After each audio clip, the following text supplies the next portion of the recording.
We're with all service members and their families who need community, connection, and maybe a bit of magic. Are you with them? Learn more at uso.org today. We're with Liam after his 4th military move, when being new is starting to get old. We're with Tara during the holidays, when she misses home the most. We're with all service members and their families who need connection, comfort, and a home away from home. Are you with them? Learn more at uso.org today. It's always a good day when you hear from TJ Meister from the Floor Meisters in Naples, 6281 Naples Boulevard, 239-596-4964. All right, let's see what's going on with TJ today. How are you, TJ? I'm doing well, thank you, Drew. It's good to hear you on the radio. Thanks, TJ. Appreciate it. All right, Floor Meisters, what do we got going on? Well, we're just keeping up with the demand for Core-Tech. Just had to order a truck and bring it in from the west coast of the United States to keep up with all the needs and wants of the people of Southwest Florida. Somebody doesn't have it, give me a call. I probably do. Why do people love Core-Tech so much? Well, it's waterproof, kid-proof, pet-proof. So if you got a pool, no problem. If you got a dog, no problem. If you got a husband that spills, no problem. You got to call the Floor Meisters in Naples. What do you need? Tile, carpet, Core-Tech, 6281 Naples Boulevard in Naples, 596-4964. Give them a call, 596-4964 for the Floor Meisters. What I know about courage, I learned from my adoptive mom. She said sometimes you just gotta hold on and know we'll get through this. Mom, we are so high up. Hold my hand. No, you hold my hand. Here we go. Learn about adopting a teen from foster care. You can't imagine the reward. Visit adoptuskids.org to find out more. I learned patience from my adoptive dad. All he had to say was, "Hey, you got this. Just breathe." Hey, we're pretty good. yeah. Might have to start a band. I got it. Learn about adopting a teen from foster care. You can't imagine the reward. Visit adoptuskids.org to find out more. This message is brought to you by Adopt US Kids, the U.S. Department of Health and Human Services, and the Ad Council. Thank you for waking us all up out here, for all you do. Thank you for giving us the voice. For being out there helping keep the constitutional republic. I want to thank you for your support for veterans in the military. Educating us. Standing up for conservatism. Giving us the truth. Florida's Voice with Drew Steele. Well, how about that? How about that? What a day. Man, I mean, it was a late night, hanging out and waiting for all the numbers to come through overnight, and then ultimately to wake up today to think how everything turned out, not just nationally, but here in the state of Florida. Wow, wow, wow, wow. Big D on the other side of the glass. Wow, wow. You gonna give me some wows today, or wow, wow, wow? Wow, wow, wow. What a historic night. Florida, United States, all around. Wow. Unbelievable. Even the territories across the planet. For example, I knew things were going really, really well right out of the gate when we heard about Guam. I mean, the exit polls and everything with Guam showing that the territory was getting ready to flip Republican for the first time since 2008. Although I know there was one Democrat congressman who had warned us before about Guam and flipping. I was always worried about that. Yeah, my fear is that the whole island will become so overly populated that it will tip over and capsize. We don't anticipate that. Yeah, he's still there too, being Congress. That's Hank Johnson. Remember that one time when he was talking about, worried about the military being there on Guam, that if there were too many people on one side of the island, that it might capsize and tip over. And so there was that. But anyway, the point is that it started out with that. You're like, and the whole Dixville Notch thing. Hey, have they count? By the way, Big D, I know 6 votes out of Dixville Notch. Hey, have they finished the counting, or do we have to wait another week for that? I haven't heard about this yet. Are they done with that one yet? Did we get the numbers? I'm gonna check in on it now. Yeah, we'll check in on it. It might be another week. I mean, that's 6. That's a lot, for some states to cover and some areas to cover. I don't know how that works. I'm still always amazed. One of the things that we took away yesterday, of course, Donald Trump's victory and the number of states, the number of electoral college votes, the number of people who voted for him in the popular. I mean, it's just all of it is glorious. It's just fantastic. Well done. Well done. And I just don't understand for the life of me. I can't figure this out. How we can do it here in the state of Florida and get everything done. And it's like by 8:30, it's like, all right, I'm feeling good. Where are we going to dinner? And everybody else in their other states, even in Nevada, they're sitting there like, we still have to continue this thing? I mean, it's kind of over. Do we really care? I mean, a couple of things. Doesn't really matter. I mean, they're still doing that? Come on. Stop it. Stop with all of this nonsense. Now, there is, oh man, there's so many funny things that are trending on Twitter. So just a little while ago, Nina was telling me in the Florida's Voice newsroom that, what was it again, Nina? It was don't concede, Kamala, I think was trending on X. Don't concede. And I guess you could put that away. Now, this was a phone call that we had been waiting on all day. We are told by a senior Harris aide that the vice president did call the former president to concede the 2024 race. Yeah, there it was. So a little while ago, she concedes in a phone call. She congratulated him on his victory. Yeah. And we are told that she talked about the importance of the transfer of power, being peaceful, and also about being a president for all Americans. Yeah, I kind of think that he's going to be in a lot of different ways. And I'm going to get to that in just a bit.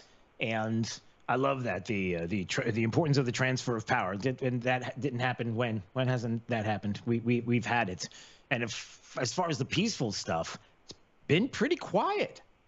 Even in Seattle last night. Did you see the video, Big D? Did you see some of that Seattle video where they had Antifa and they were back on the block, the kids back on the block there, and they were getting ready to take over? Ready to go again. Yeah, they were ready to go again, and Seattle police were like, yeah, no, we're not doing this time. Yeah, it's not going to happen. Wait, I thought, no, we're not doing this. They shut it all down. It's crazy. Yeah, so, again, what a great day. And then here in the state of Florida, and boy, do I have a bone to pick with some folks. Listen, I'm happy. It's a good day. It's a beautiful day. It's a great day. There's a lot of good things. There's a lot of funny things that you're going to hear today. There are some things that are going on here in the state that we got to talk about. We got to get together. We got to sit down and talk. I mean, I'm sitting. If you want to sit, that's fine. If you're standing, that's okay. Stand as well. By the way, thanks to everybody who has been watching at FL Voice News, streaming on our social media platforms, whether it's YouTube, Rumble, or X. I think one of the things we witnessed yesterday, and I think it's fair to say, is that the mainstream media is dead. I mean, not completely, because there's still people around. I mean, I know as far as the people on the networks, Jake Tapper and Dana Bash and other. I mean, I just saw them, Joe Scarborough, and we've got all the audio from them and the kind of melting down of everyone on the mainstream media platforms. And why? Why are they melting down? Are they really melting down because they're so upset that Kamala Harris lost? Is that really what they're upset? Or are they upset more about the fact that people aren't paying attention to them, that there are other places to go? Florida's Voice, right here, to get information, to get news, a great source, a great resource. And they're not the only game on the block anymore, kids. I mean, when you have more people, when it comes to those that were campaigning, those that were running for office, Donald Trump, for a perfect example, going on to podcasts almost as much as they were, or more in some cases, going on to the mainstream media platforms. What does that tell you? That tells you where the marketplace is. That tells you where people are going to get information, because they know if they go someplace else, they're not exactly getting it. And they're kind of tired of it. So I'm going to get into that a little more in just a second. I don't know. Do you want me to play some of the meltdown? Okay. So a little bit, let's just some of the meltdown. We'll get to that now. And then I do want to kick into gear here in the state of Florida, because Amendment 3 and Amendment 4 failing were just, it was glorious. Just it was that just moment of relaxation to know finally I mean, all of the Amendment 3 and Amendment 4 talk on marijuana and abortion for the moment. Can I emphasize that again? For the moment, because the left, as long as the left exists, it's not going away, ever. But just the fact that we can put those to rest for now, it's a beautiful thing. But there's a little more to the story and the bone to pick. And we'll get to that in just a second. All right, so Joe Scarborough gets up this morning, is like, yeah, there's some realizations that I guess I got to be real about. So. Well, I mean, so much to go through, so many questions. I came onto the set, and Willie said, hey, by the way, because we were talking about the historic nature of this sweep. Yeah. And Willie said, do you know, he only lost Illinois by 4 points. 4 points in New Jersey by 5. I mean, you talk about we had talked about a red wave 2 years ago that never materialized. This is I've got to say, this is the biggest red wave I've seen since Ronald Reagan's 49 state victory in 1984. Oh, that had to be painful to say.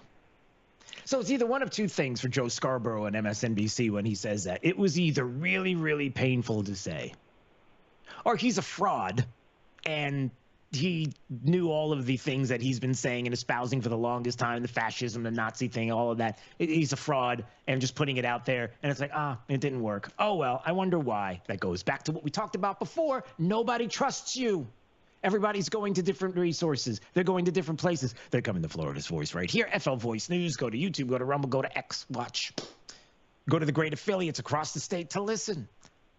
If you're someplace around the state of Florida and you're like, I can't hear you on my radio station, call your radio station and tell them you want us. Oh, okay. Anyway, the point is that had to hurt to say that and to see these kind of numbers. Do you know, somebody presented me, and Nina, do me a favor, and Dee, back in the studio, do me a favor. Check this out, because this was sent to me, and I want to make sure this is true, but it sounds just about right. It appears as if the states that, all the states that had no voter ID, Kamala Harris won.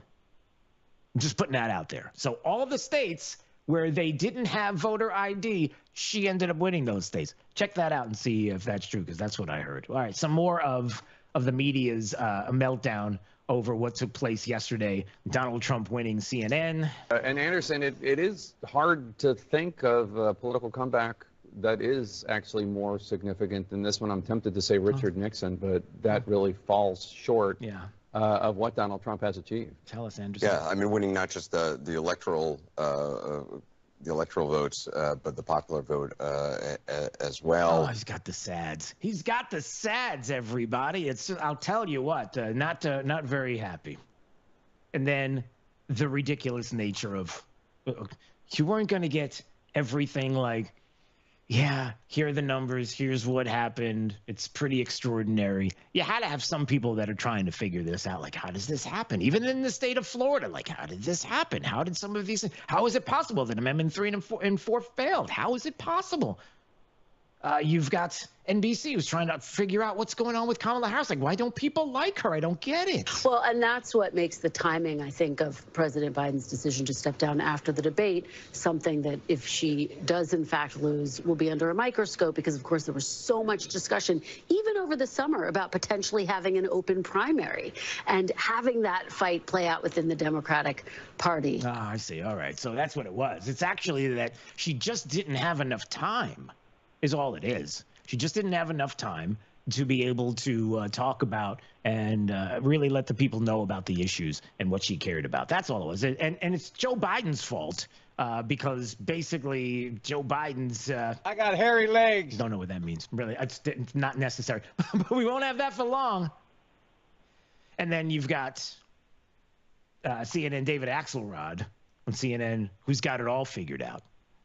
You realize the reason why Donald Trump is the president-elect right now is because you're a racist or something. Let's be honest about this, okay? Let's be absolutely blunt about it.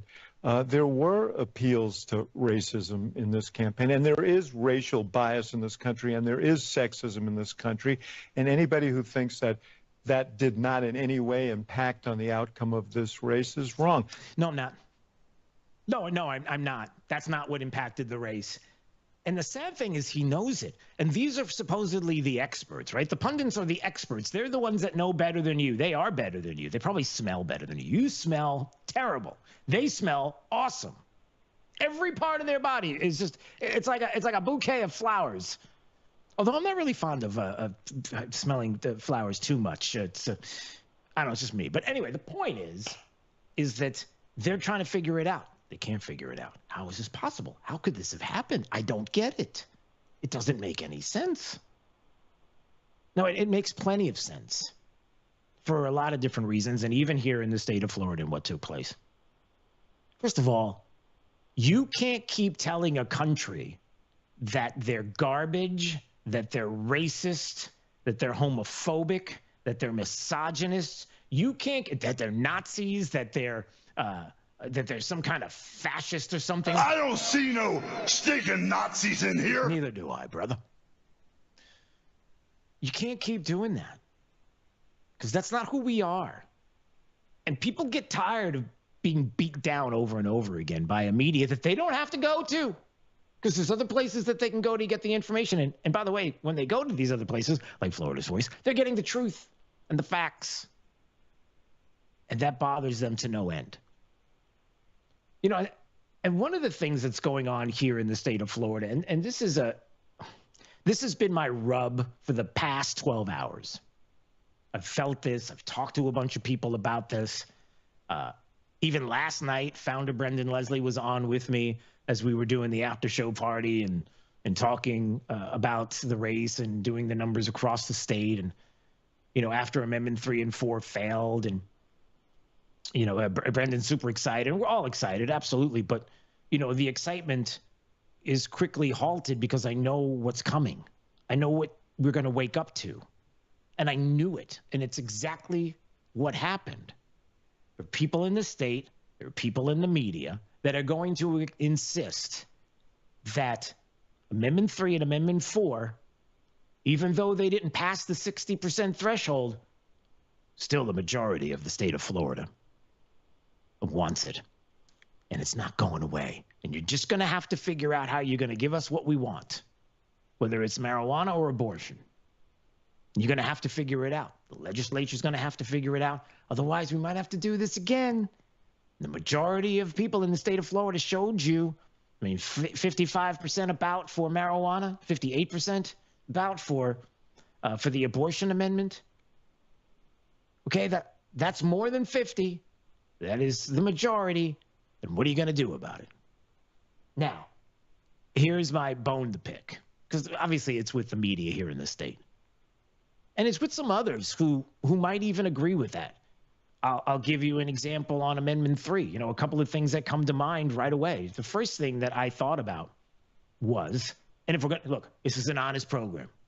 We're honest here. I'm just giving you what it is that I'm thinking and feeling in the moment. And if you disagree with me, you can always message on any of our social media platforms. And we have a phone line anytime you want to call, 866-588-8303. You certainly can call if you have thoughts that are different than what it is I am espousing. But I looked at Amendment 3. I see the number there. And I said to myself, well, okay, people have been saying it, and I think it was Smart and Safe, or Safe and Smart, or Super Smart weed guys. Or I don't know who they are. The ones that put the Amendment 3 all together, you know, the super weed guys, and made the statement last night. And it was like, okay, I think the state of Florida understands now. It's a majority of people who want recreational marijuana. We look forward to working with the legislature. We can't wait to get together with them because, you know, well, hold on a second.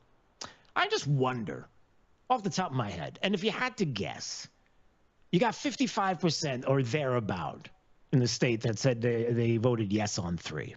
Now, I'm just going to ask a smaller question and then a broader question. The smaller question is, how many of those 55% voted yes on 3, really just looking at the headline, or somebody maybe told them to vote yes and they really didn't know what it even was, but they had a buddy or somebody who said, please vote yes on it, and they weren't really thinking or looking and reading the pages and pages and pages of what was in it and decided to just check the box.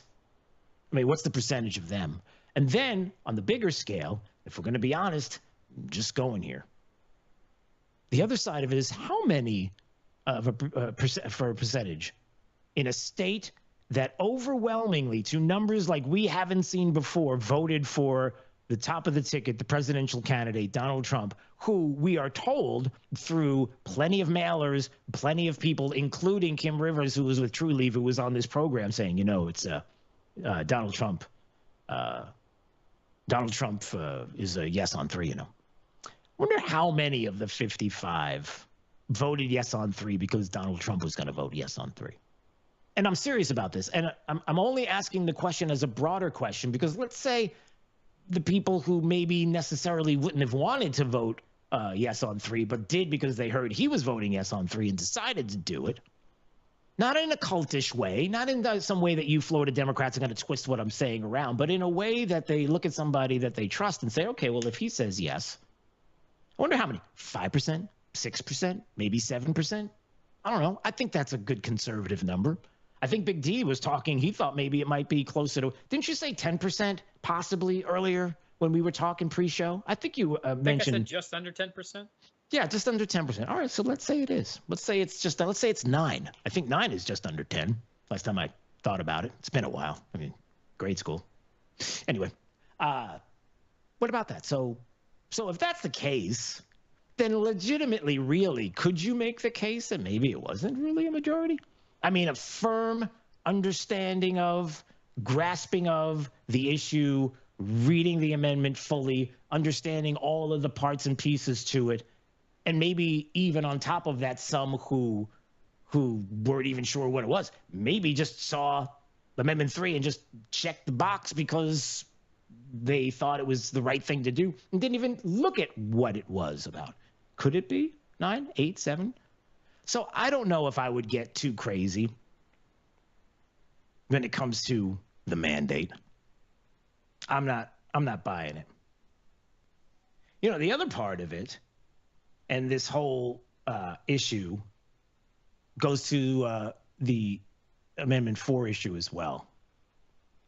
Because on that as well, we're told that that's a mandate, isn't it? I mean, kind of, sort of. I mean, if it's over, it's at least a majority of the people in the state want abortion. I hate to break this to you lefties in the state of Florida, and I hate to break it to some of you in the media, and I hate to even break it to you, some of the people that are listening right now at Florida's Voice, FL Voice News, going to YouTube or Rumble or X. You could do that now. As much as you don't like abortion in the state of Florida, you can still go get one.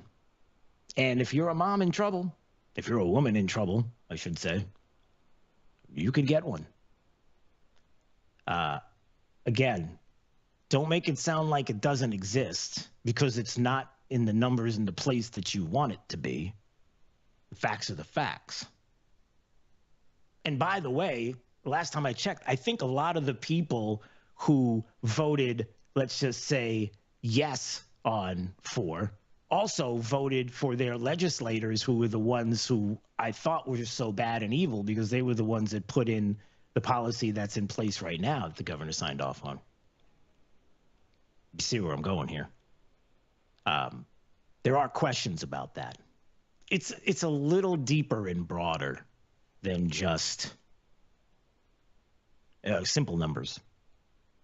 You got to dig in. And we will. And coming up later, we're going to have a conversation about this in more detail.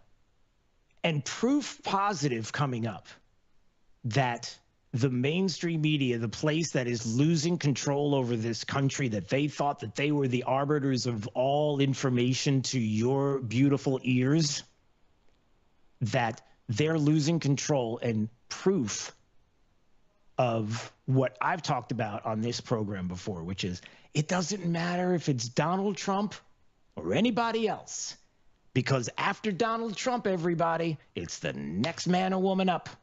Whoever the nominee is, whoever's going to be top of the ticket, which, by the way, are trending on X's J.D. Vance 2028. Is that right? Wow. It's the next person up. For all of you that thought, wow, you know what, if Donald Trump were not the nominee, all of our pains and ills would go away. And believe it or not, it's quite the opposite. I really feel like people have given a sigh of relief, like they believe good times are coming, that peace and prosperity is close, because people are really going to roll up their sleeves and get done what needs to get done now. And hopefully there'll be less pushback from the left. But I will give you another example of how it's the next man or woman up that they've already talked about. People in this state, not just you and me, but even the governor, who quite possibly could be a 2028 candidate, who's a fascist, a right-wing fascist. No, they wouldn't do. Yeah, they've already started it. It's next person up. That's how it goes with them. That's why you have to blow them off. All right, we'll have more of that coming up. This is Florida's Voice. You're listening to Florida's Voice with Drew Steele. I'm Chris Jakimick. I served in the United States Air Force, and I deployed 3 times.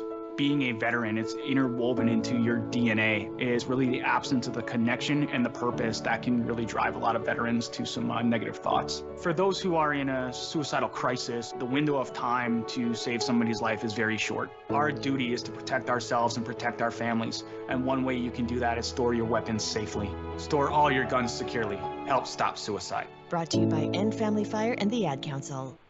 Hey, it's Drew Steele, and you probably know this. I've had a music career, an EMI published songwriter in the past. I've had a top 20 Billboard hit and movie soundtracks. But I got my start right here in Southwest Florida at Soundcheck Studios with Jim Becker. I worked with Jim when he was producing big names like Castrol and Beck's Beer and other commercial clients from ABC, NBC, CBS. He's done it all. It doesn't make a difference what your musical style is. If you're talking about recording for bands or producing music, jingles, he does it all at Soundcheck Studios. Recently, he worked with RCA artist Doja Cat and also a Sony artist Flipped Arrow. A lot of great artists have made their way through Soundcheck Studios. So if you want to make your brand memorable with a jingle or maybe a commercial you want to cut, or maybe it's a band, give Soundcheck Studios a call today. 239-340-0515. That's 239-340-0515 for Soundcheck Studios. What I know about courage, I learned from my adoptive mom. She said sometimes you just gotta hold on and know we'll get through this. Mom, we are so high up. Hold my hand. No, you hold my hand. Here we go. Learn about adopting a teen from foster care. You can't imagine the reward. Visit adoptuskids.org to find out more. I learned patience from my adoptive dad. All he had to say was, "Hey, you got this. Just breathe." Hey, we're pretty good. Yeah. Might have to start a band. I got it. Learn about adopting a teen from foster care. You can't imagine the reward. Visit adoptuskids.org to find out more. This message is brought to you by Adopt US Kids, the U.S. Department of Health and Human Services, and the Ad Council. Radical anti-hunting forces are working to ban fishing and hunting across the country. These extreme attacks on our heritage must be met. Thankfully, the International Order of T. Roosevelt is fighting back as the nation's premier organization defending our rights to fish and hunt. This April, you can step into the arena with us and join our fight in Naples, Florida. Join us at the historic Ritz-Carlton Tiburon and hear from world-class speakers including Tucker Carlson. The annual event is the best place for conservationists, anglers, hunters, and all those who want to protect the outdoors to come together, build strategies to protect our rights, and expand opportunities in the future for generations to come. Visit IOTR.org to learn more about our organization and to sign up to see Tucker in April. Visit IOTR.org to learn more about our organization and to sign up to see Tucker in April. You don't want to miss this event. Hi, I'm Ryan Blaney, a third-generation race car driver, and we dedicate a lot of our time to going as fast as possible. My grandpa Lou is the reason why my dad and I started racing, and I'm really proud to follow in his tracks. But when my grandpa was diagnosed with Alzheimer's, it was a very unexpected bump in the road for us. I've learned a lot on this journey with my grandpa Lou, and the memories of my grandpa will always be with me. And in our family, we're used to getting involved, and I encourage you to do the same, especially when it comes to caring for your loved ones. When I think about Alzheimer's and the impact it had on my family, I recognize that losing a race isn't such a bad day after all. It's important to notice if older family members are acting differently, experiencing problems with their memory, or having trouble with routine tasks. Talking about Alzheimer's can be really tough, but if you notice something, have a conversation with your loved one. Encourage them to see a doctor or offer to go with them. Early detection of Alzheimer's can give your family time to explore support services, make a plan for the future, and access available treatments. If you or your family are noticing changes, it could be Alzheimer's. Talk about seeing a doctor together. To some, the sound of a baby babbling doesn't mean much, but that's not true. They're testing out vowels and consonants and trying different sounds. And by 12 months, their babbling is beginning to take on meaning, especially if there's no babbling at all. Little to no babbling by 12 months or later is just one of the possible signs of autism in children. Learn more at autismspeaks.org. Hey, it's Drew Steele with a game-changing offer for those ready to master their retirement journey. Look, we're going to navigate unpredictable waters in 24. An election year marked by financial uncertainty. It's crucial. You've got to have expert guidance. That's where my good friend Alfie Townsend comes in. The Southwest Florida certified financial planner professional. Alfie brings unparalleled experience and insight to the table. His latest book, Making Waves in Retirement, it's not just a guide. It's your strategic compass for navigating the financial seas with confidence. Look, with decades of experience, Alfie has created a powerful roadmap. It'll help you chart your course and make meaningful waves in your retirement. And for a limited time, you can get your hands on this book free. That's right, no cost. The book is more than just a collection of stories. It's a blueprint for achieving a prosperous and fulfilling retirement. So don't miss out. Text book to 239-747-1080 right now. It's book to 239-747-1080 and claim your free copy today. Let's make 24 the year you confidently steer towards a brighter financial future. Text book to 239-747-1080.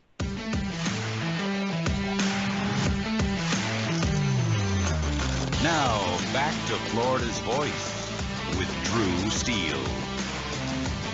All right, two names that are trending right now is Letitia James and Representative Thomas Massey. Why are their names trending? Well, we're going to get to that coming up in just a couple of minutes, and also our good friend of the show, Sheriff Wayne Ivey, is going to join us as well in just a minute. But first, we got to get to the top of the news right now. Top of the news, Florida's headlines. Now.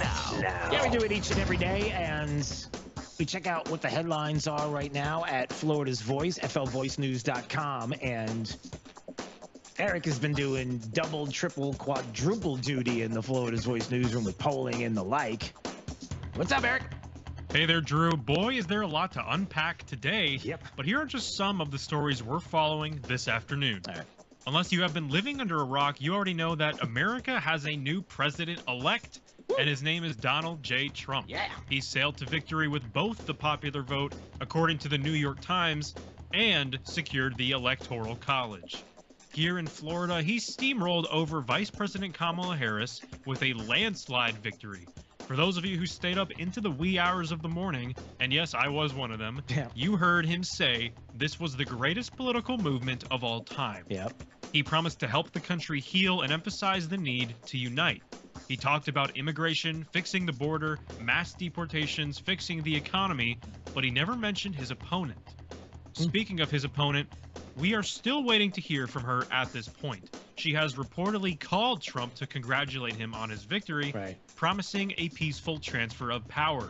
Her supporters, on the other hand, have not heard from her. Last night, she left them waiting for her at the watch party. Her campaign co-chair, Cedric Richmond, promised we would hear from her today. Turning to Florida, all 30 electoral votes went to Trump early in the evening.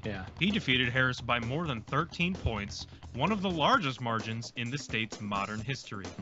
The Florida GOP chairman, Evan Power, congratulated voters, saying Florida Republicans should take a bow. He had much more to say about Senator Rick Scott's win over his Democratic opponent, Debbie McCarcel-Powell, and the two big amendments everyone was watching closely. Plus, he talked about the winners in Washington and Tallahassee. I'll share more on that when I come back in our next hour. I'm Eric Daugherty, Assistant News Director here at Florida's Voice. Let's toss it back over to Drew. All right. Sounds good. Thanks, Eric. Appreciate it. Eric Daugherty in the Florida's Voice newsroom, who, by the way, in case you are not following Eric, you need to. at Eric L. Daugh, D-A-U-G-H, doing amazing work, in demand all over the place yesterday and up to the wee hours of the morning. And so was I. I think so were a lot of people. I'm going to bet so was Sheriff Wayne Ivey. I think he was probably up until the wee hours of the morning, although I don't know his bedtime schedule. I'm not sure what it is. Being as busy as he is, I'm imagining he's always like that anyway. Hey, it's Drew. How are you, sir? Good to see you. Good, Drew. I can tell you, man, I'm feeling it this morning because I was up till all morning, all points of the morning, and celebrating like everybody else, watching all the great stuff roll in. Yeah, good. Just a good day. I don't know if you could have picked it better as far as everything. I mean, very few things, but man, it was just such a good day all the way around. Good feelings, and then we wake up today and certainly feeling it a little bit. The late night staying up and just heart racing and pumping, and obviously everything that happened. By the way, I never had a chance to ask you this. Are you 3 decades right now of law enforcement service? Is that true? I wish. I'm 4 decades. I'm fast approaching 45 years. Yeah. So. Is that right? Look at that. Wow. Yeah. All right. I was just thinking about that the other day, and I never had a chance to ask you that, but wow. Okay. Good stuff. Yeah.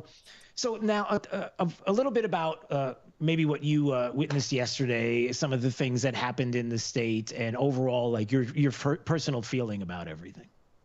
Yeah. So, I mean, I was glad to see the results on, the amendments as they turned out here in Florida. Obviously, most of the sheriffs in the state of Florida were solidly against the Amendment 3 with the recreational marijuana. So we put a lot of effort. Florida Sheriff Association and sheriffs put a lot of effort into making sure that we got the right information out to the public about the dangers of that, the hazards of that, the mistakes that other states had already seen as a result of that. So, and then, you watch as the national race is taking place and seeing the changes in the Senate and seeing the country turn red, the big red wave that came in. And it's an exciting time. And then you wake up this morning, you see the stock market, and it gets even better. So stock market, crypto, I mean, everything going crazy. Yeah. And of course, but we know why. And we knew, I think we knew that if this were to happen, Sheriff, I think we had that feeling, like if it were to happen the way it did, that kind of excitement, exuberance would be out there. And it's so obvious why, because of how poorly things have been run right now at the national level. Everybody feels it, even Democrats. Everybody feels what's going on. Oh, exactly. I mean, it doesn't matter who you are. Right. You feel the pinch, whether you're filling up your car with gas, you're going to the grocery store and paying $7 for a gallon of milk. Everybody's feeling that pinch, regardless of political affiliation. So what you saw last night was the best campaign ad for Donald Trump throughout this entire thing is called The Economy. That was the best campaign ad. It simply put into place how bad Americans were hurting. And last night was the exclamation point on "Help us" is what that was. Right. Sheriff, maybe I'm oversimplifying this, and you can explain in more detail, but I wonder if people understand with the sheriff's department how that works between different administrations. And in this case, the difference between what was a Trump administration in the past, obviously, that you had the department there, and then the Biden administration here. I'm assuming that the difference, and especially the I word, inflation, and what's going on there, affects you. And forgive me, I hope I'm not oversimplifying this, but it affects you because the things that you need as a department cost more. It's just the cost of what you have to do on top of everything else that goes along with the department.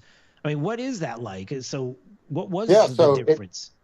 So we're looking down the road always at our next budget and sure, looking at the costing. So, in the previous year, we budgeted for fuel at the price it was at. I mean, obviously, we look at things and say this could change, that could change.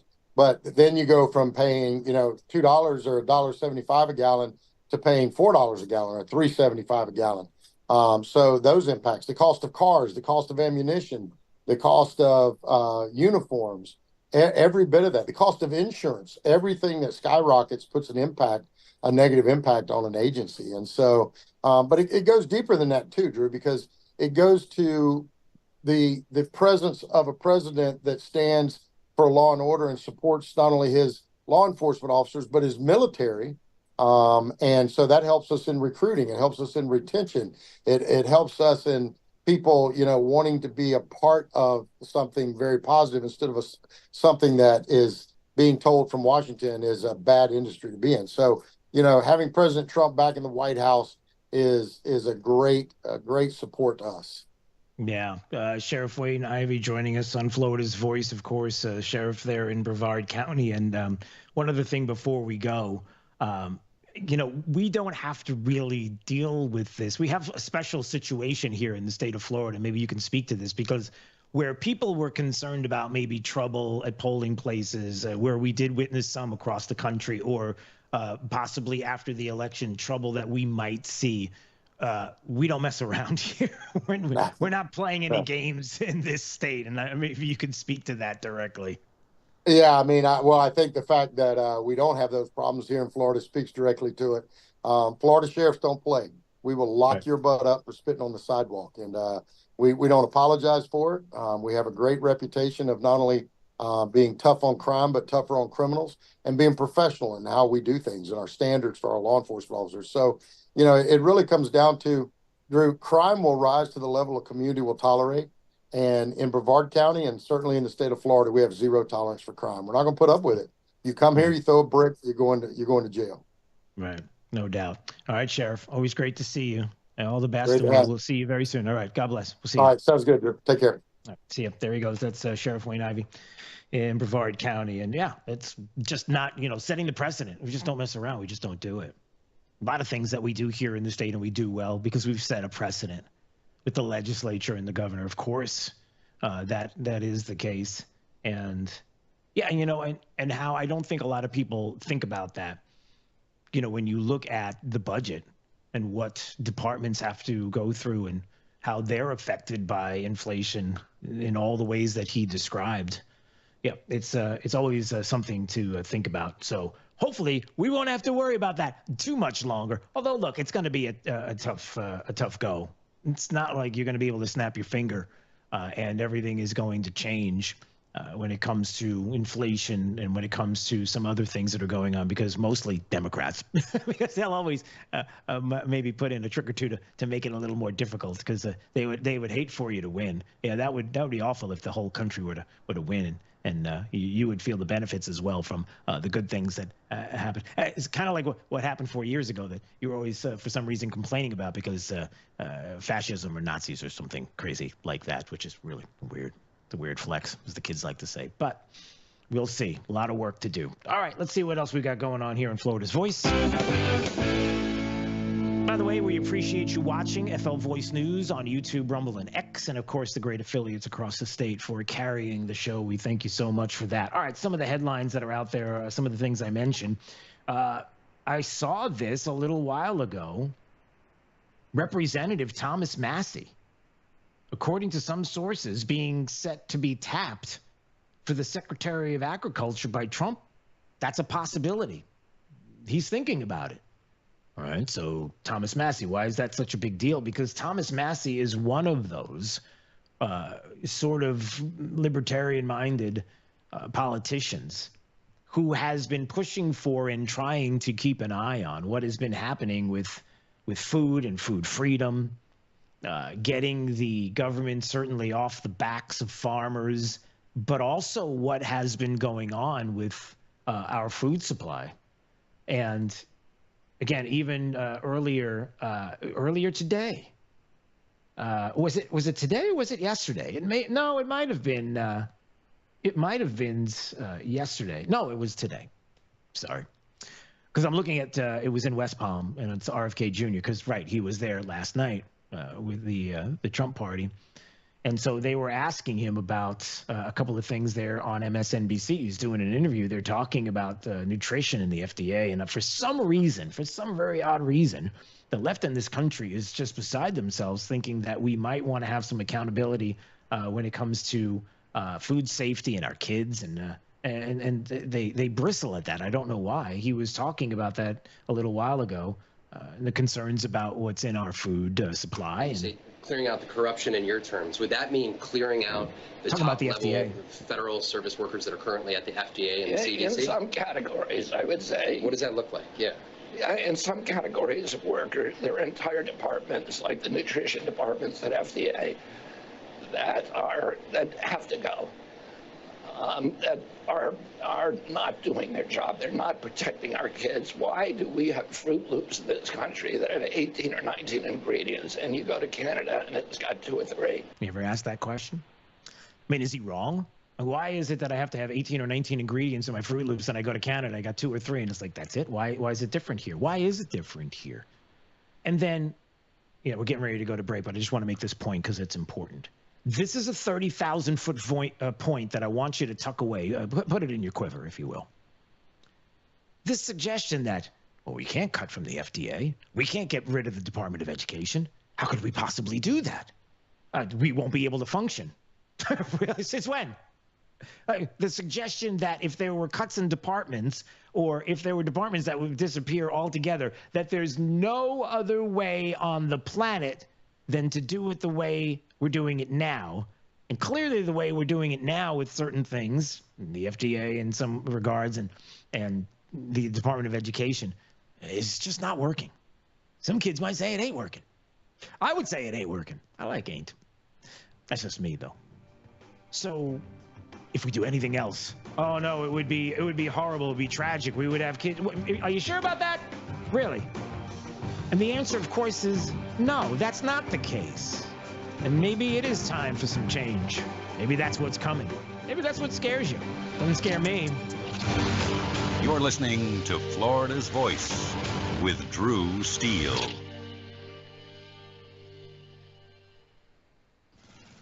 Babes, what are you doing? What? I'm just mowing the lawn. No, it's blazing hot and dry out here. Don't you remember? Smokey Bear says. Avoid using power equipment when it's windy or dry. Where'd you learn this? Oh, it's on SmokeyBear.com with many other wildfire prevention tips. Right.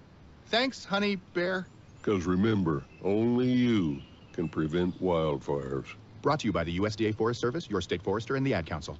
All right, son. Time to put out this campfire. Dad, we learned about this in school. Oh, did you now? Okay. What's first? Smokey Bear said to. First drown it with a bucket of water, then stir it with a shovel. Wow. You sound just like him.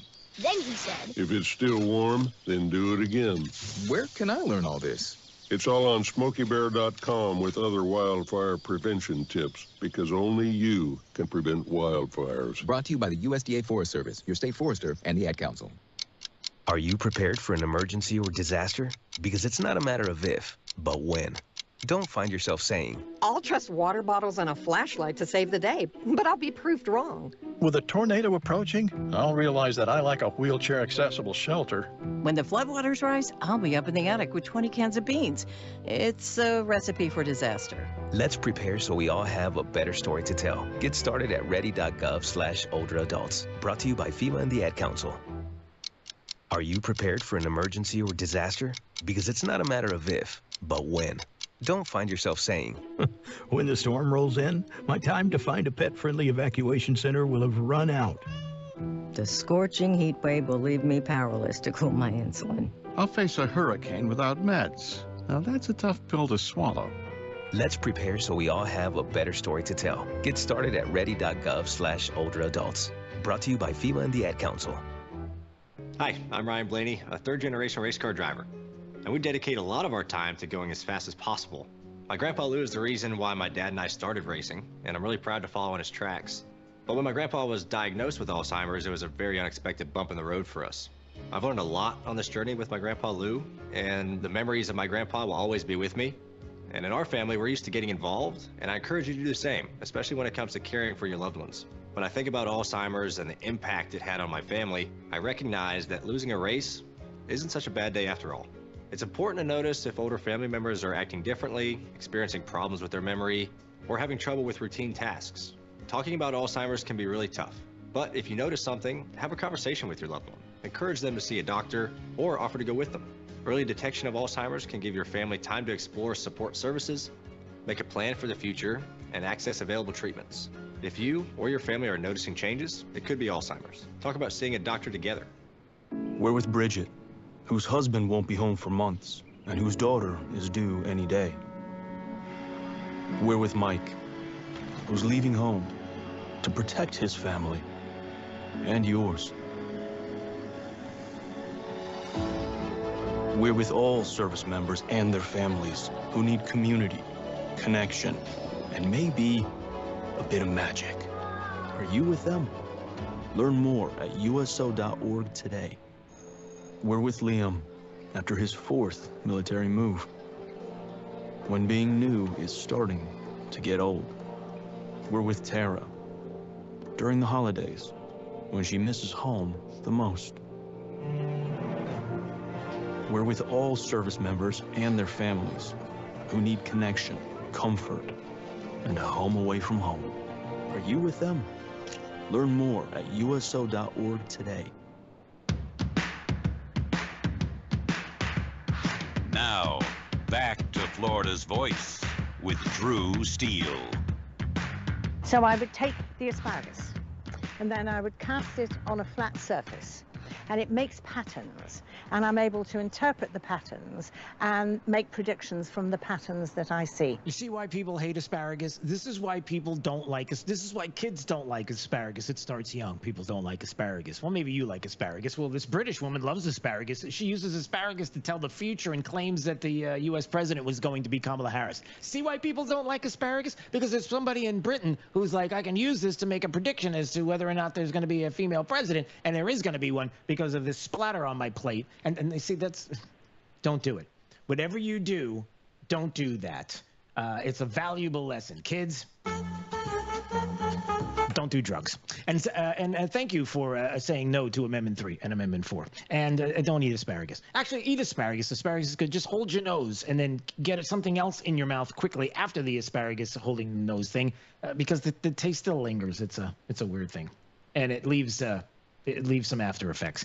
Ask your mom or your dad or somebody. All right, what else is going on here on Florida's Voice? A couple of minutes from now, I guess we're going to hear from, or there is going to be an announcement, a speech by Kamala Harris. I guess she's got a few things to say, a concession speech or whatever the case may be.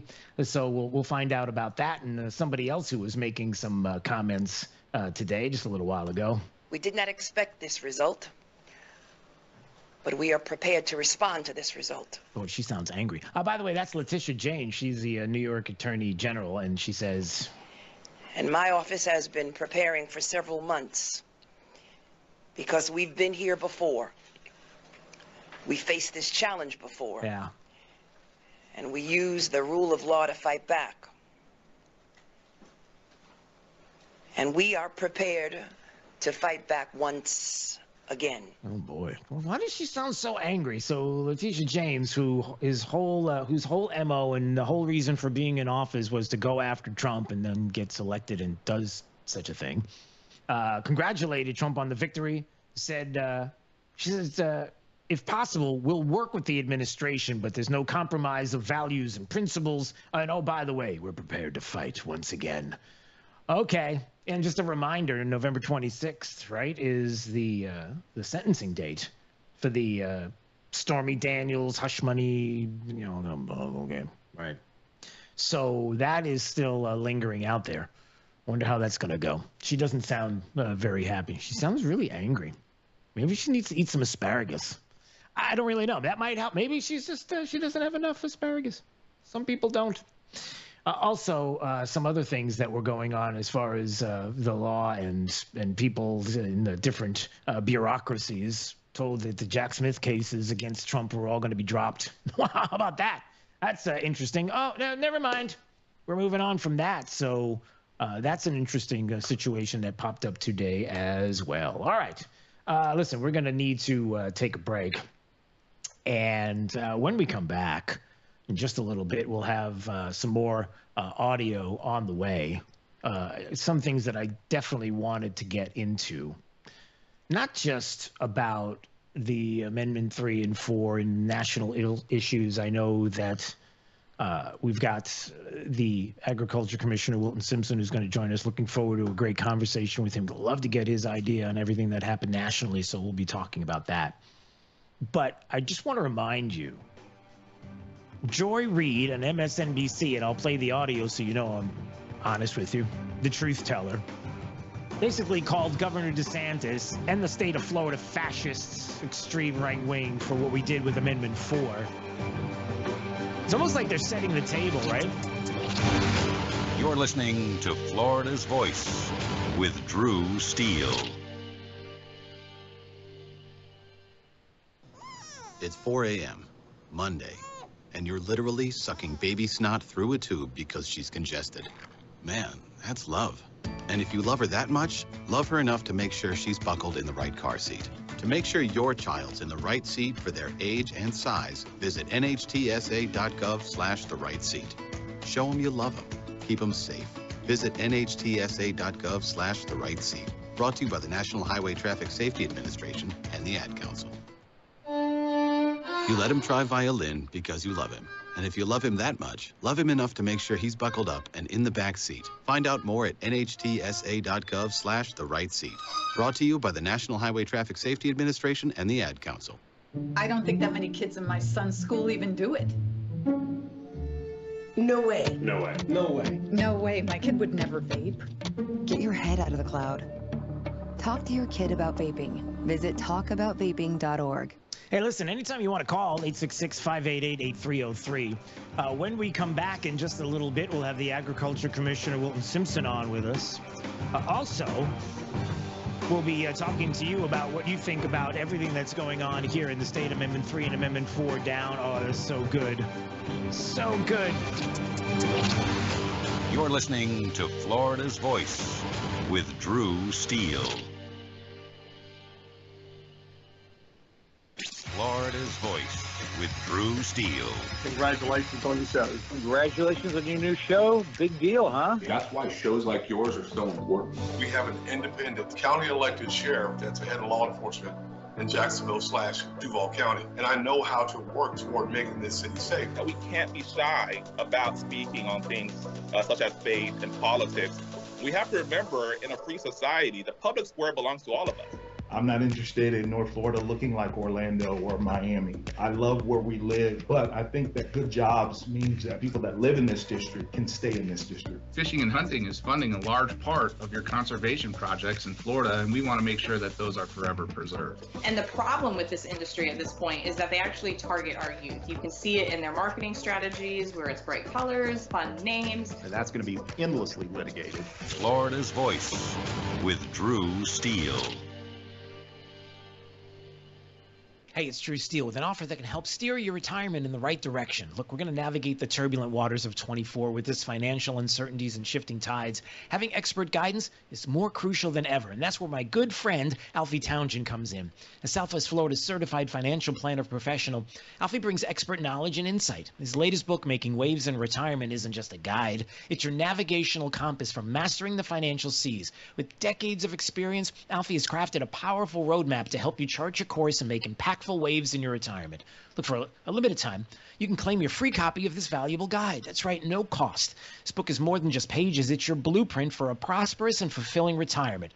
Don't let this opportunity drift by. Text book to 239-747-1080. That's book to 239-747-1080. Look, secure your free copy today. Let's make 24 the year you confidently navigate towards a brighter financial future. Text book to 239-747-1080.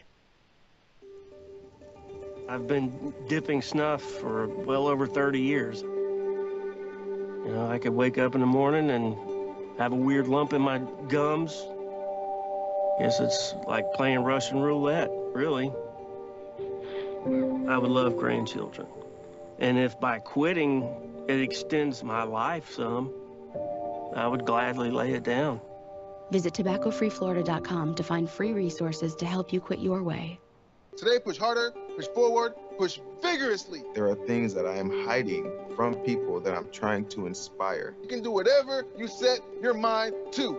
I feel like a hypocrite a lot of the times. Don't give up on yourself ever. Smoking, I hide it because I'm ashamed of it. I want to get out of the shadow. I want to show people there is light away from the darkness. I am going to quit. Visit tobaccofreeflorida.com to find free resources to help you quit your way. We're with Bridget, whose husband won't be home for months, and whose daughter is due any day. We're with Mike, who's leaving home to protect his family and yours. We're with all service members and their families who need community, connection, and maybe a bit of magic. Are you with them? Learn more at uso.org today. We're with Liam after his 4th military move, when being new is starting to get old. We're with Tara during the holidays, when she misses home the most.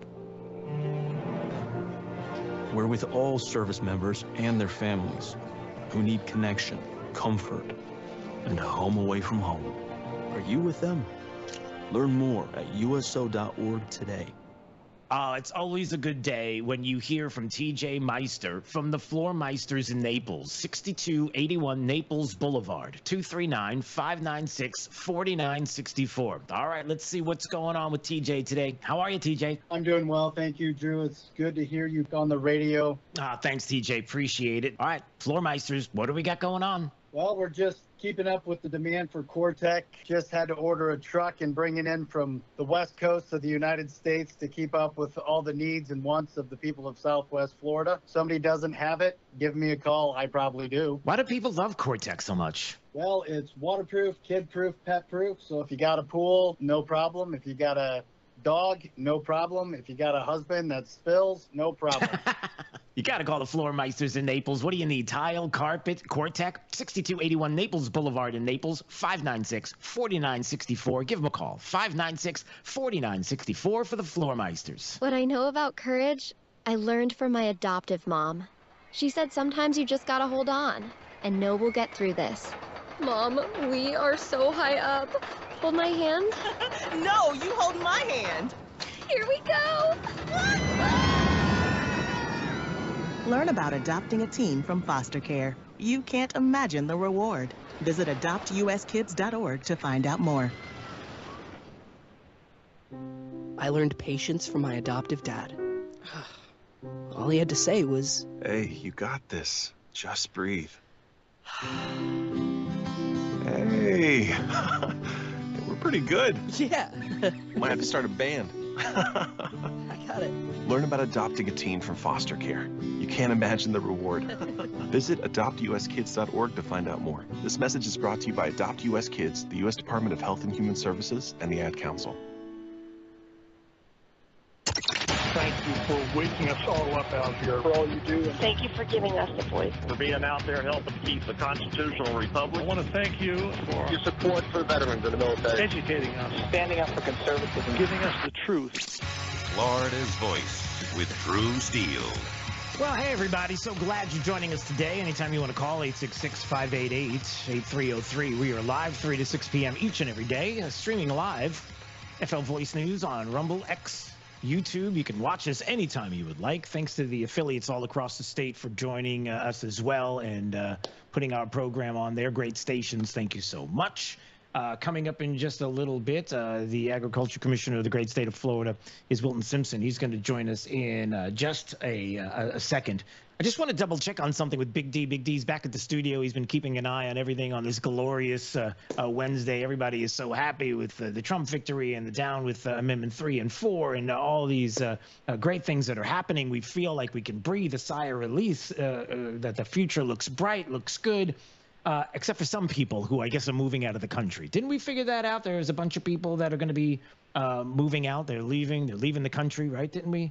Didn't we find out about that? I forgot who it was, but somebody actually went viral this morning. It was trending for a bit about like Democrats leaving or something like that. # Democrats gone. And someone kept receipts of every Democrat who complained if Trump became president, they'd leave the country, they'd take their friends and family, and they'd be gone. So he politely posted something saying, "Hey, I'll help you back if you're ready to go."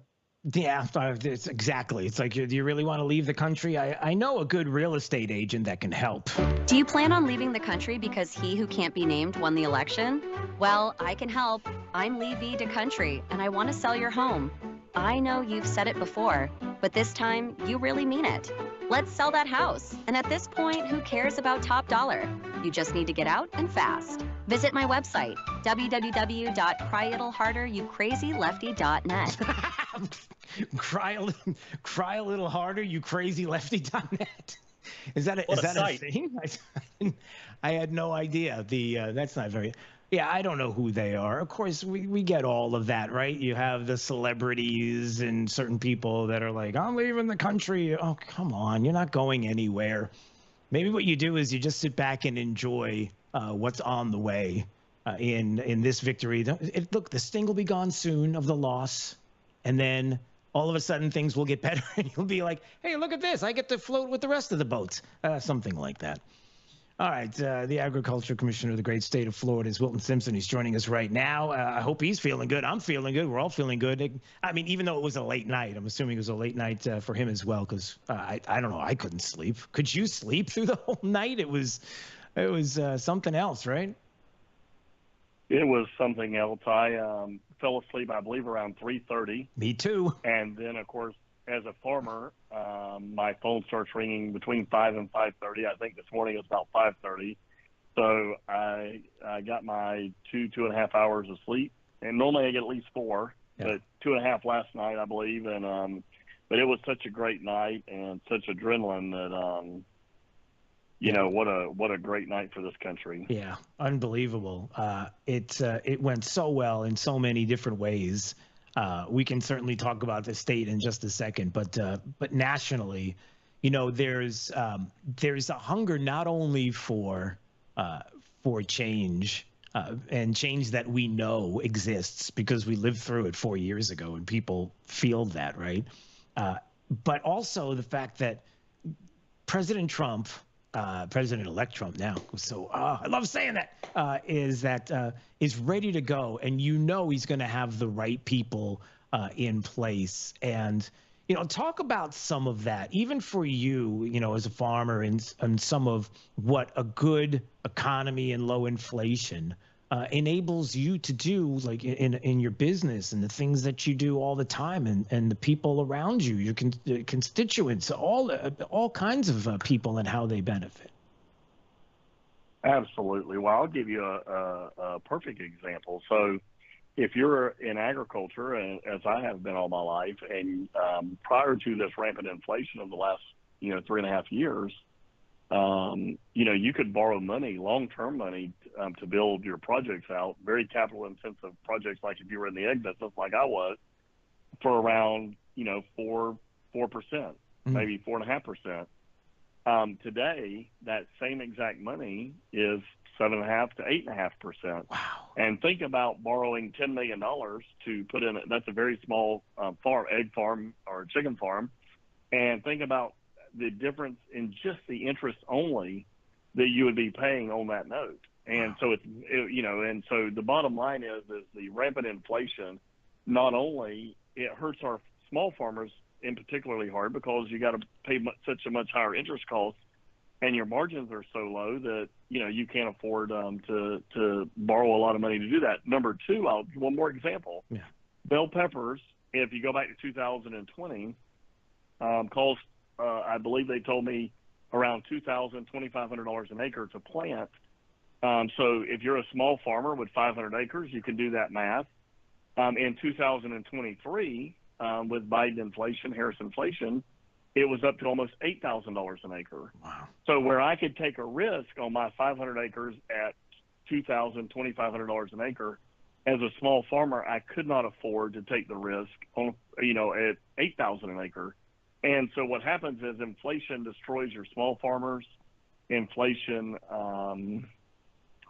drives up interest rate costs, and it creates an environment where you can't afford to be in business. So what it does is it causes consolidation within the industry. Now that you could say this about any industry. Right. As borrowing costs go up, small businesses suffer. And if you looked at the markets as those interest rates are rising, it was the smaller companies that were getting, most devastated. The larger, well-financed company or zero-debt companies were growing exponentially. And again, that continued to consolidate. And Joe Biden and his economic ignorance was promoting that type of economics. Well, all along saying, "Oh, I'm for the small farmer. I'm for the small business person." No, your policies, the exact policies that they did was exactly opposite to what his words were saying. Right. So obvious, I was thinking about you the other day because that's exactly why I asked you this question, was because, every time I look at a business, I see neighbors and I ask what they do, and then I kind of dig in to what they do for a living. And I was thinking about just some of the smaller things that cost so much more.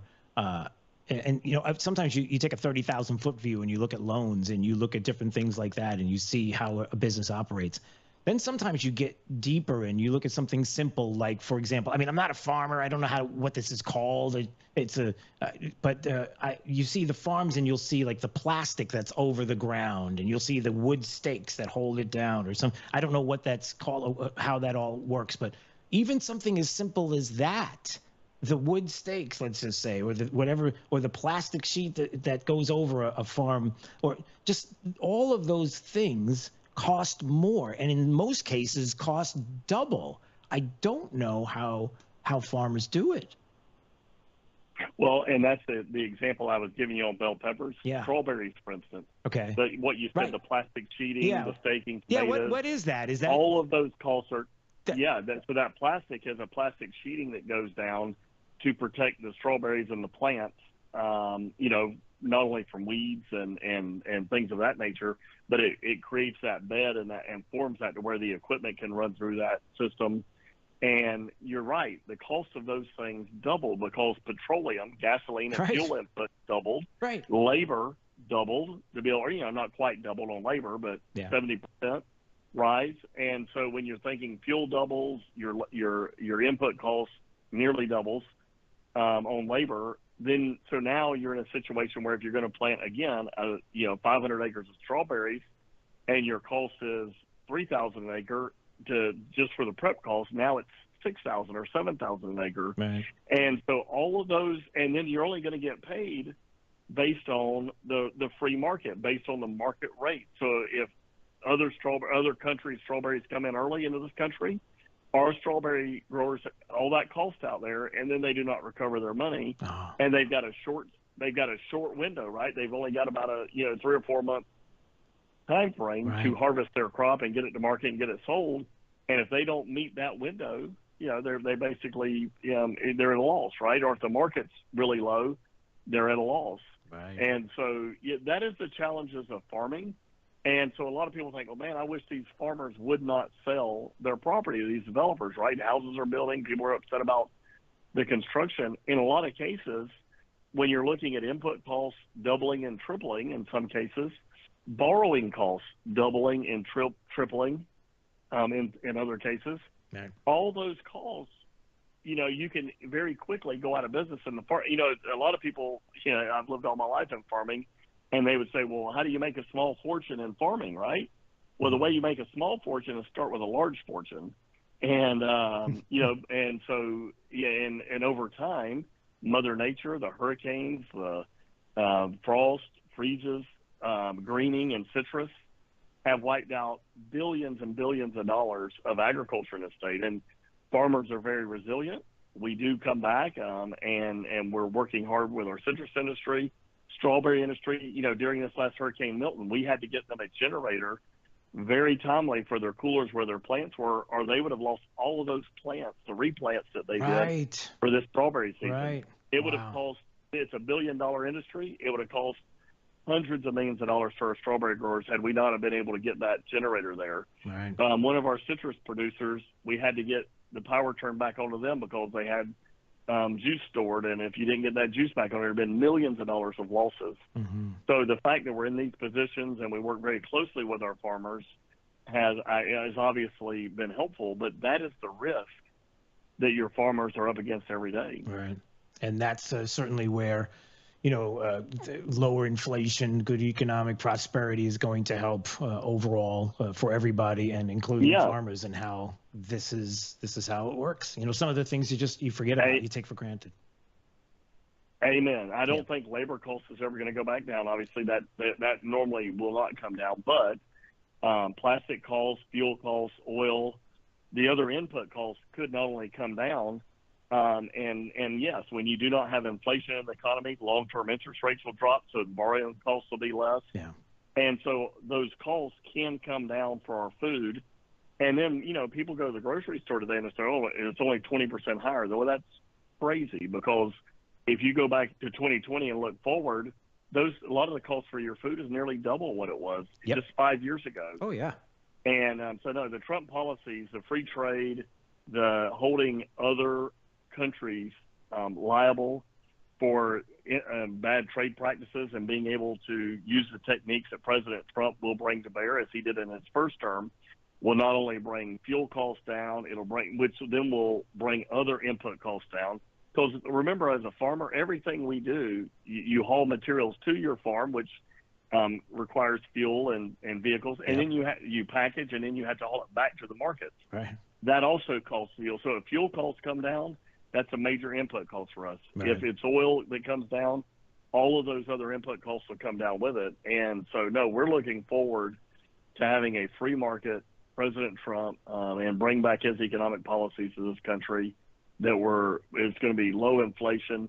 And he can't snap his fingers, but over the first few months of his administration, you saw it. I mean, even in the markets today, I think the market was up like 1,500 points or something with Dow, right. Up 3%, because people that are in that arena know that he's about to bring a lot of economic growth to this country. Yep.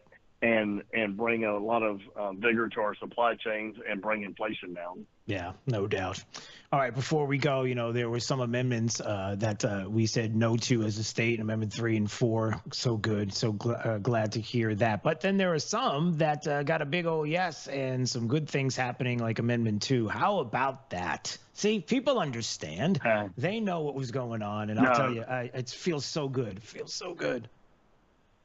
It feels so good. And I'll say this, I was very proud to have worked with the governor on Amendment 3 and 4, helping fund those and be part of that team to get rid of those. We did not need either of those two amendments to be in our Constitution. Right. So we're very proud of those wins, number one. Number two, Amendment 2, that we were I had headed up and really pushed for, a big part of the team, passed, and it passed overwhelmingly, and which secures our right to hunt and fish in this state in perpetuity now. And the only way that right can now be infringed upon is if they do a constitutional amendment to remove it from our Constitution. That would also take 60% of the vote.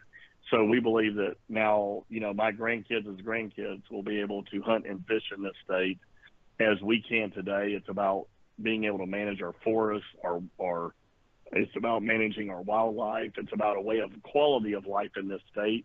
And it helps us manage and maintain our forest areas and fisheries and, rivers and streams. And we're very, very proud that Amendment 2 passed. Yeah, no doubt.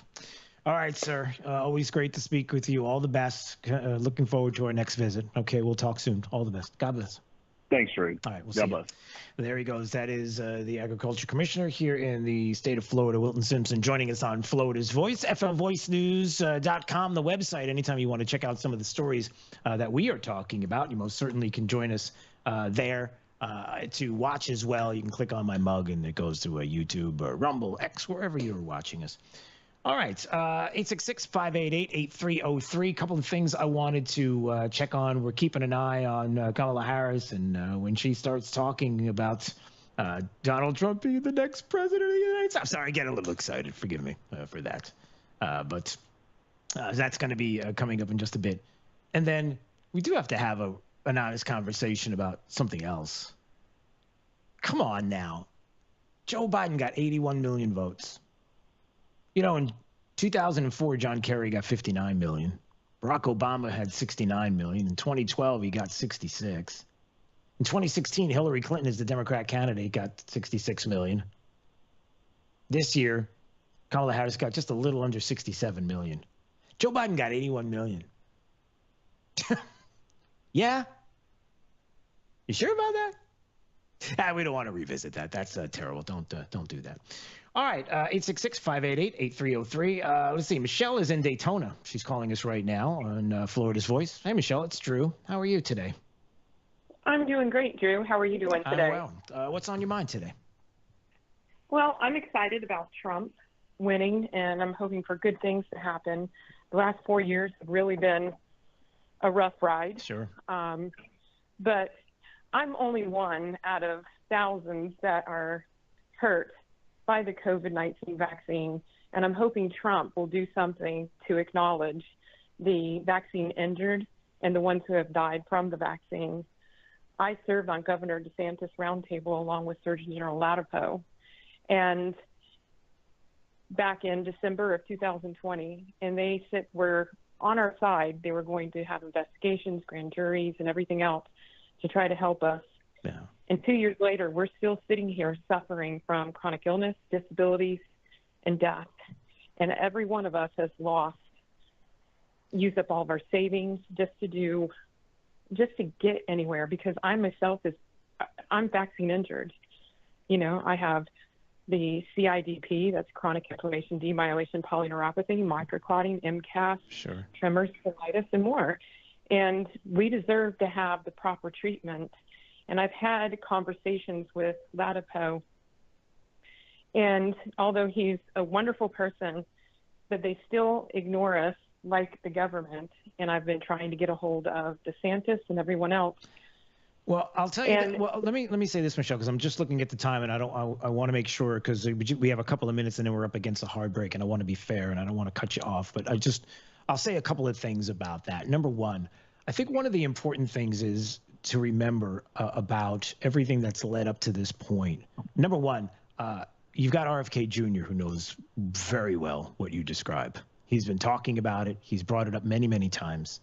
And if he is going to help to bring in this new administration people that will be discussing this openly and frankly and getting to the bottom of a lot that's there, I think that's a good thing. And we're going to open up some. I think that this administration is going to help to open up some conversations that otherwise were, let's just say, uncomfortable, and that truths will be told, that situations are going to be discussed that wouldn't have been before.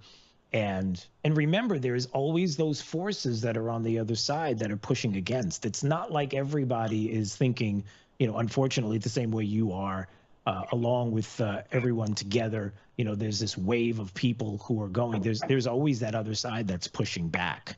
So I think when you have more people at a higher level that are on your side, that will open up the discussion, I think maybe you'll see things come to fruition now that you may not have seen before. Does that make sense? No, it makes perfect sense. But, I hope so. We've been waiting for years. And it's just disappointing when you watch people suffer or get, the symptoms are worse. And I'm hoping with this administration that eyes will open, people will wake up. Yeah. And I'm also hoping that people get the proper care, acknowledgement, and justice that's going to happen this year. All right. Well, let's keep an eye on that, Michelle. Listen, thanks for the call. I appreciate it. In Daytona, calling us on Florida's Voice, 866-588-8303. Hey, listen, you certainly, I really do believe, even before Michelle called, I talked about the 81 million people voting for Joe Biden. Where did those 20 million people go? Well, they just decided they didn't want to vote this year. Really? They didn't want to.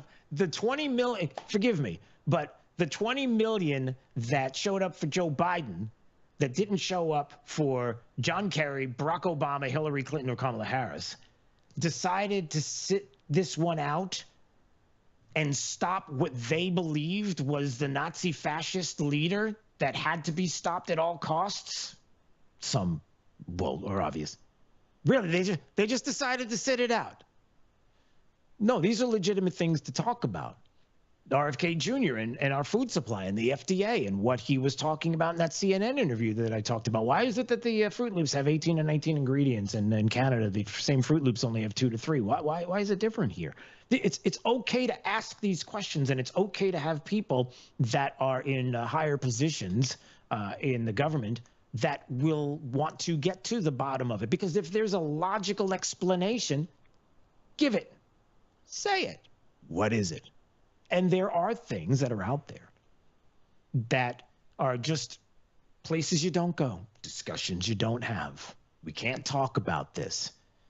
Some will, but then when you get down to moving the ball forward, again, remember that there are people pushing that ball back. It's not like everybody's behind you pushing the ball in the same direction. And if you have, let's just say, bigger people behind you to help to push that ball forward, maybe sometimes things get done. And there's going to be a lot of uncomfortable conversations we're going to have, not only at a national level, but in the state of Florida as well. I'm just telling you, the marijuana issue is not going away. A couple of months from now, legislative session, it's going to be back. The discussion, at least. Abortion? Are you kidding? You think the constitutional amendment here, Amendment 4, didn't get through over the threshold? You think because of that they're gonna walk away now? That's it? Walking away from the state? Of course not. Yeah, we can talk about that more coming up. You're listening to Florida's Voice with Drew Steele. I'm Chris Jakimick. I served in the United States Air Force, and I deployed 3 times.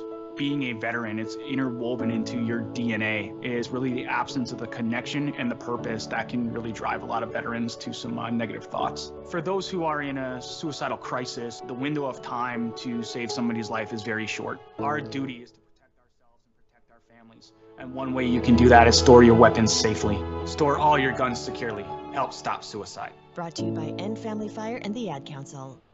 Hey, it's Drew Steele, and you probably know this. I've had a music career, an EMI published songwriter in the past. I've had a top 20 Billboard hit and movie soundtracks. But I got my start right here in Southwest Florida at Soundcheck Studios with Jim Becker. I worked with Jim when he was producing big names like Castrol and Beck's Beer and other commercial clients from ABC, NBC, CBS. He's done it all. It doesn't make a difference what your musical style is. If you're talking about recording for bands or producing music, jingles, he does it all at Soundcheck Studios. Recently, he worked with RCA artist Doja Cat and also a Sony artist Flipped Arrow. A lot of great artists have made their way through Soundcheck Studios. So if you want to make your brand memorable with a jingle or maybe a commercial you want to cut, or maybe it's a band, give Soundcheck Studios a call today. 239-340-0515. That's 239-340-0515 for Soundcheck Studios.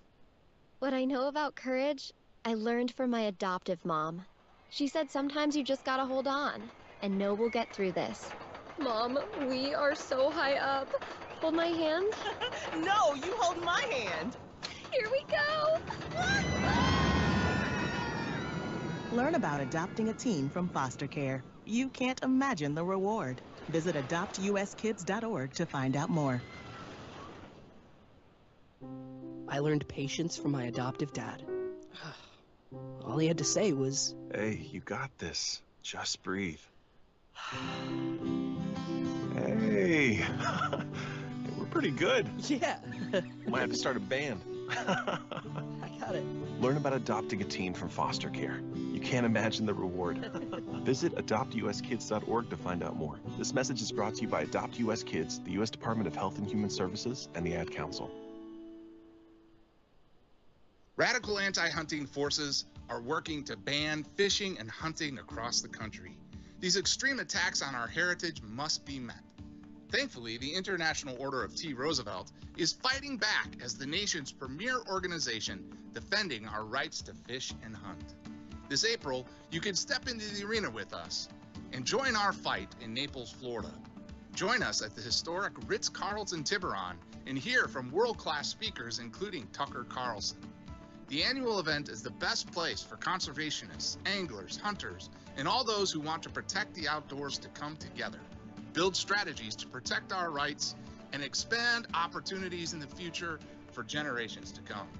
Visit IOTR.org to learn more about our organization and to sign up to see Tucker in April. Visit IOTR.org to learn more about our organization and to sign up to see Tucker in April. You don't want to miss this event.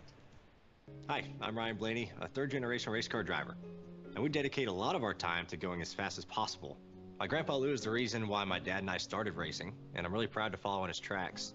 But when my grandpa was diagnosed with Alzheimer's, it was a very unexpected bump in the road for us. I've learned a lot on this journey with my grandpa Lou, and the memories of my grandpa will always be with me. And in our family, we're used to getting involved, and I encourage you to do the same, especially when it comes to caring for your loved ones. When I think about Alzheimer's and the impact it had on my family, I recognize that losing a race isn't such a bad day after all. It's important to notice if older family members are acting differently, experiencing problems with their memory, or having trouble with routine tasks. Talking about Alzheimer's can be really tough, but if you notice something, have a conversation with your loved one. Encourage them to see a doctor or offer to go with them. Early detection of Alzheimer's can give your family time to explore support services, make a plan for the future, and access available treatments. If you or your family are noticing changes, it could be Alzheimer's. Talk about seeing a doctor together. To some, the sound of a baby babbling doesn't mean much, but that's not true. They're testing out vowels and consonants and trying different sounds. And by 12 months, their babbling is beginning to take on meaning, especially if there's no babbling at all. Little to no babbling by 12 months or later is just one of the possible signs of autism in children. Learn more at autismspeaks.org. Hey, it's Drew Steele with a game-changing offer for those ready to master their retirement journey. Look, we're going to navigate unpredictable waters in 24. An election year marked by financial uncertainty. It's crucial. You've got to have expert guidance. That's where my good friend Alfie Townsend comes in. The Southwest Florida Certified Financial Planner Professional. Alfie brings unparalleled experience and insight to the table. His latest book, Making Waves in Retirement, it's not just a guide. It's your strategic compass for navigating the financial seas with confidence. Look, with decades of experience, Alfie has created a powerful roadmap. It'll help you chart your course and make meaningful waves in your retirement. And for a limited time, you can get your hands on this book free. That's right, no cost. The book is more than just a collection of stories. It's a blueprint for achieving a prosperous and fulfilling retirement. So don't miss out. Text book to 239-747-1080 right now. It's book to 239-747-1080 and claim your free copy today. Let's make 24 the year you confidently steer towards a brighter financial future. Text book to 239-747-1080.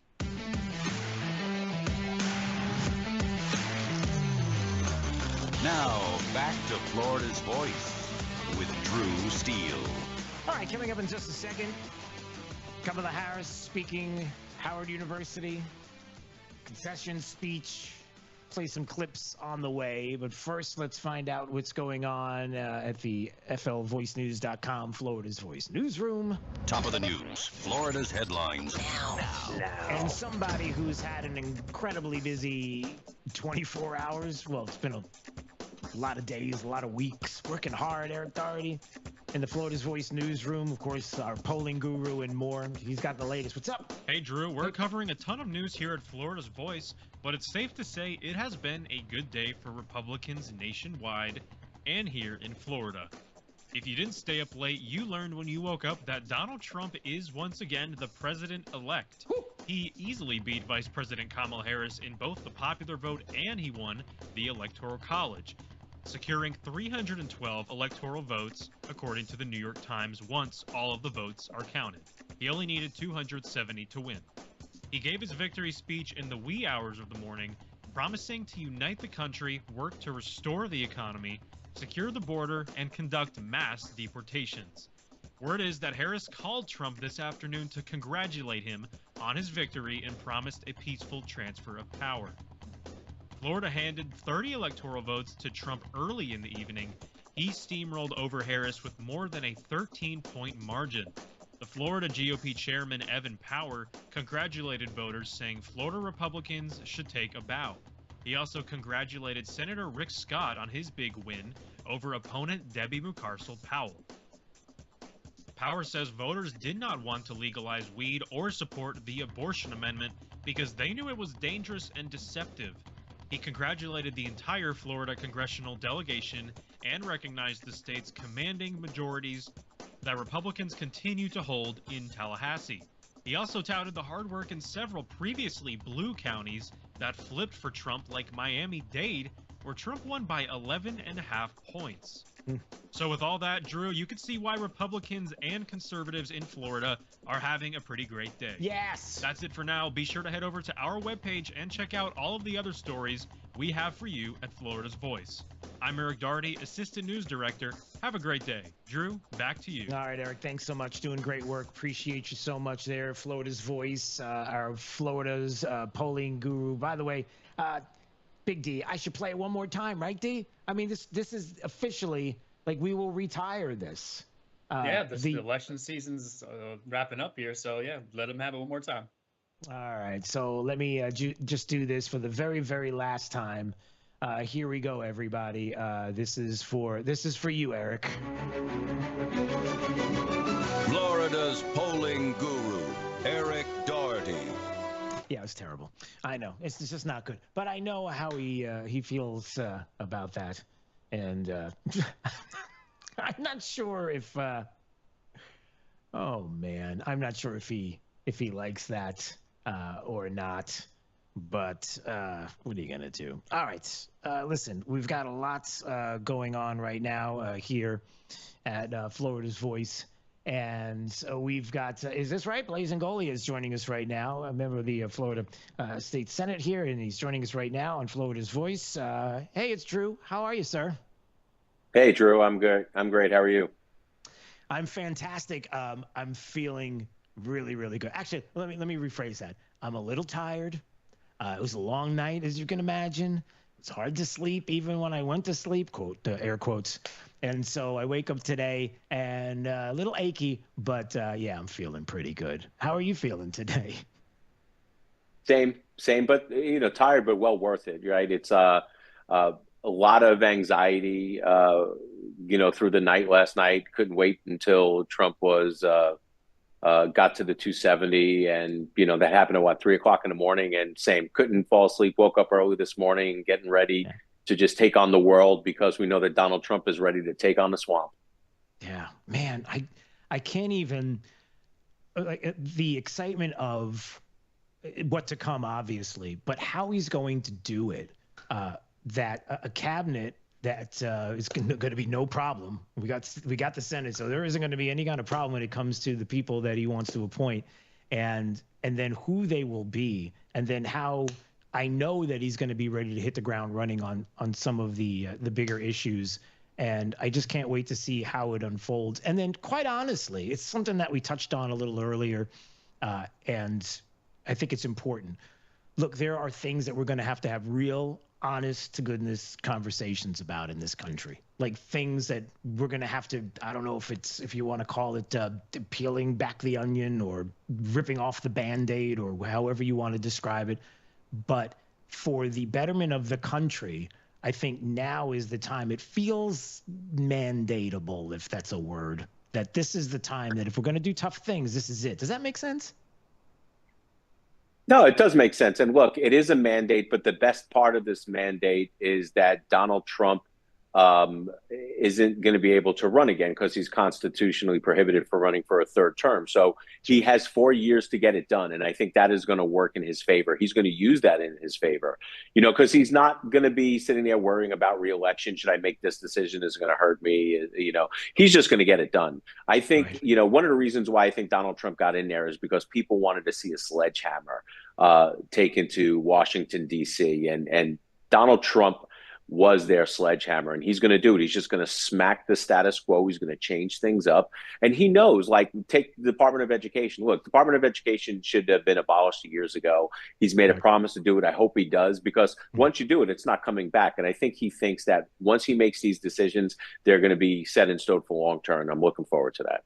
Yeah. I always laugh at people who say you can't get rid of the Department of Education. Why? Like, we won't be able to educate our kids. Like, seriously? I mean, what's your argument against it? Like, there's no other way. When people make these arguments, like, it has to be this way and things have to stay the same and these are concrete, these are rock solid, they can't go away, because what will we do otherwise? It's like, that's the most ridiculous notion. Like, the other side is better and will prove it to you, not the least of which the people that get crazy who who say this because obviously they're trying to scare people into suggesting that if you were to get rid of it, that there's no other way out. And it's just, it's kind of well, look, like, Drew. Yeah. Yeah, Drew, look, quite frankly, they don't want to do it because they don't want to face the criticism, right? They just can't stand the heat, right? Once they propose something and then they get pushed back, a lot of people just fold. And this is a man who's been almost assassinated not once, but twice. I don't think he cares about what people think about him. He's just going to do the right thing. Right. And the point that I've made many times for people when it comes to Trump, most people would say, look, you get two assassination attempts against you. If you're trying to have us convinced that he is not a fan of the country, he's a narcissist. All he does is care about himself. What person who cares about themselves, not once but twice, has an assassination attempt and goes, yeah, it's all right, I'm not going anywhere. I'm coming back for more. Yeah, that's not how that works. It doesn't work that way at all for anybody, ever. If you really cared about yourself, quote unquote, that much more than the country, you would walk away, and he doesn't. So it's so obvious to me. But anyway, other things I wanted to talk about, getting back to some of the things that happened here in the state. I would love your thoughts on Amendment 3 and Amendment 4, because I have some thoughts, where I am happy that both failed. I know that the issues don't go away. So technically the fight continues. I can speak to that coming up, but I want you to speak to what your thoughts are on 3 and 4.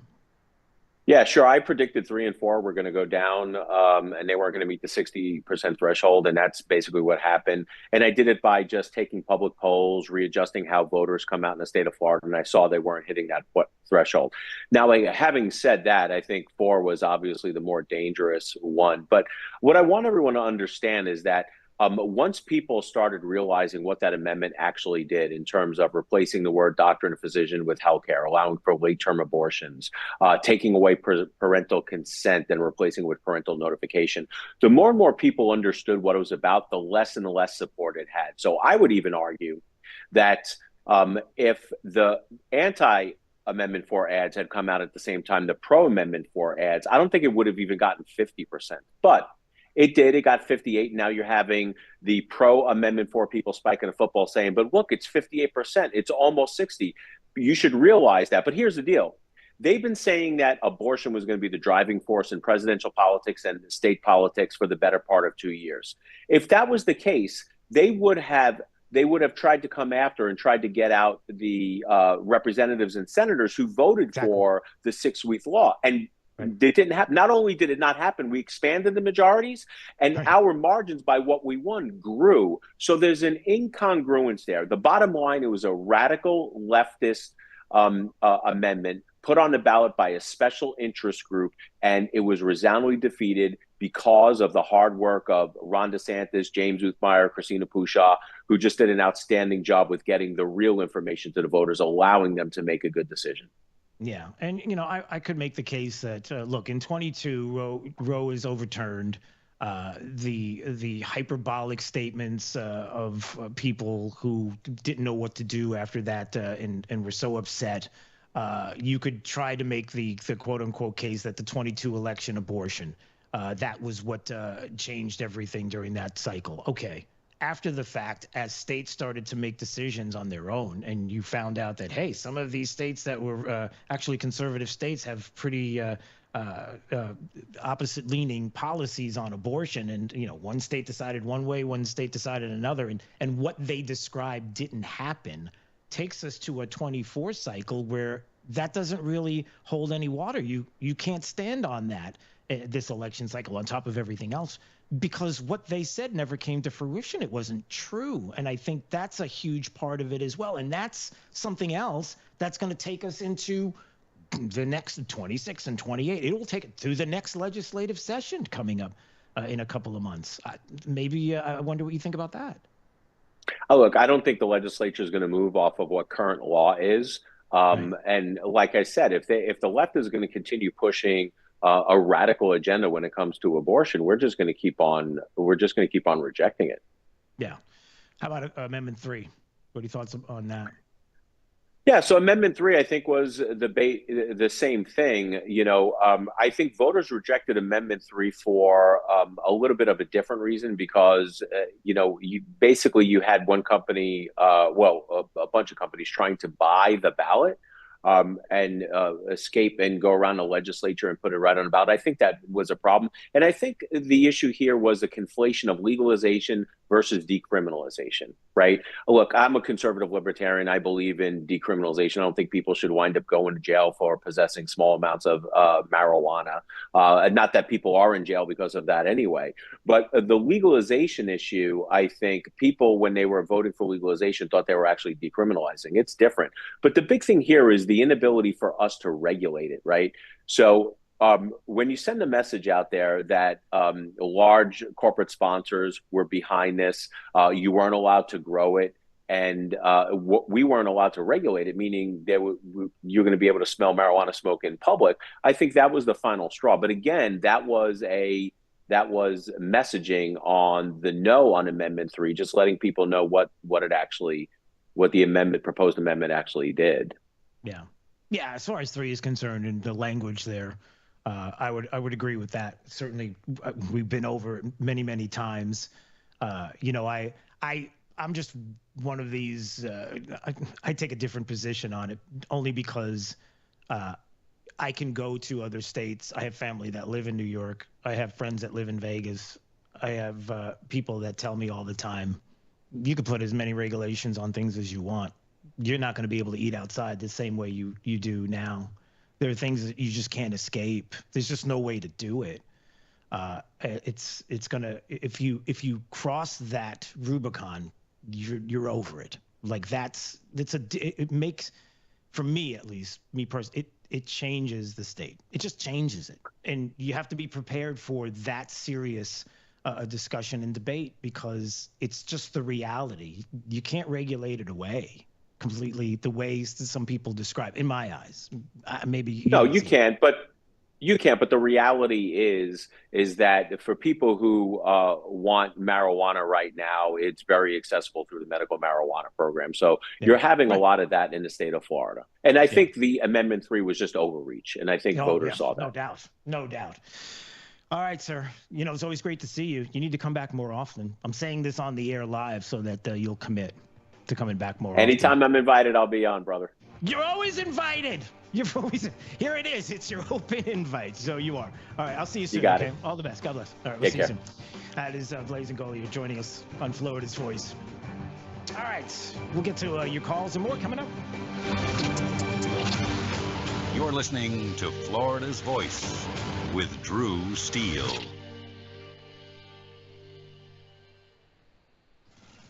Babes, what are you doing? What? I'm just mowing the lawn. No, it's blazing hot and dry out here. Don't you remember? Smokey Bear says. Avoid using power equipment when it's windy or dry.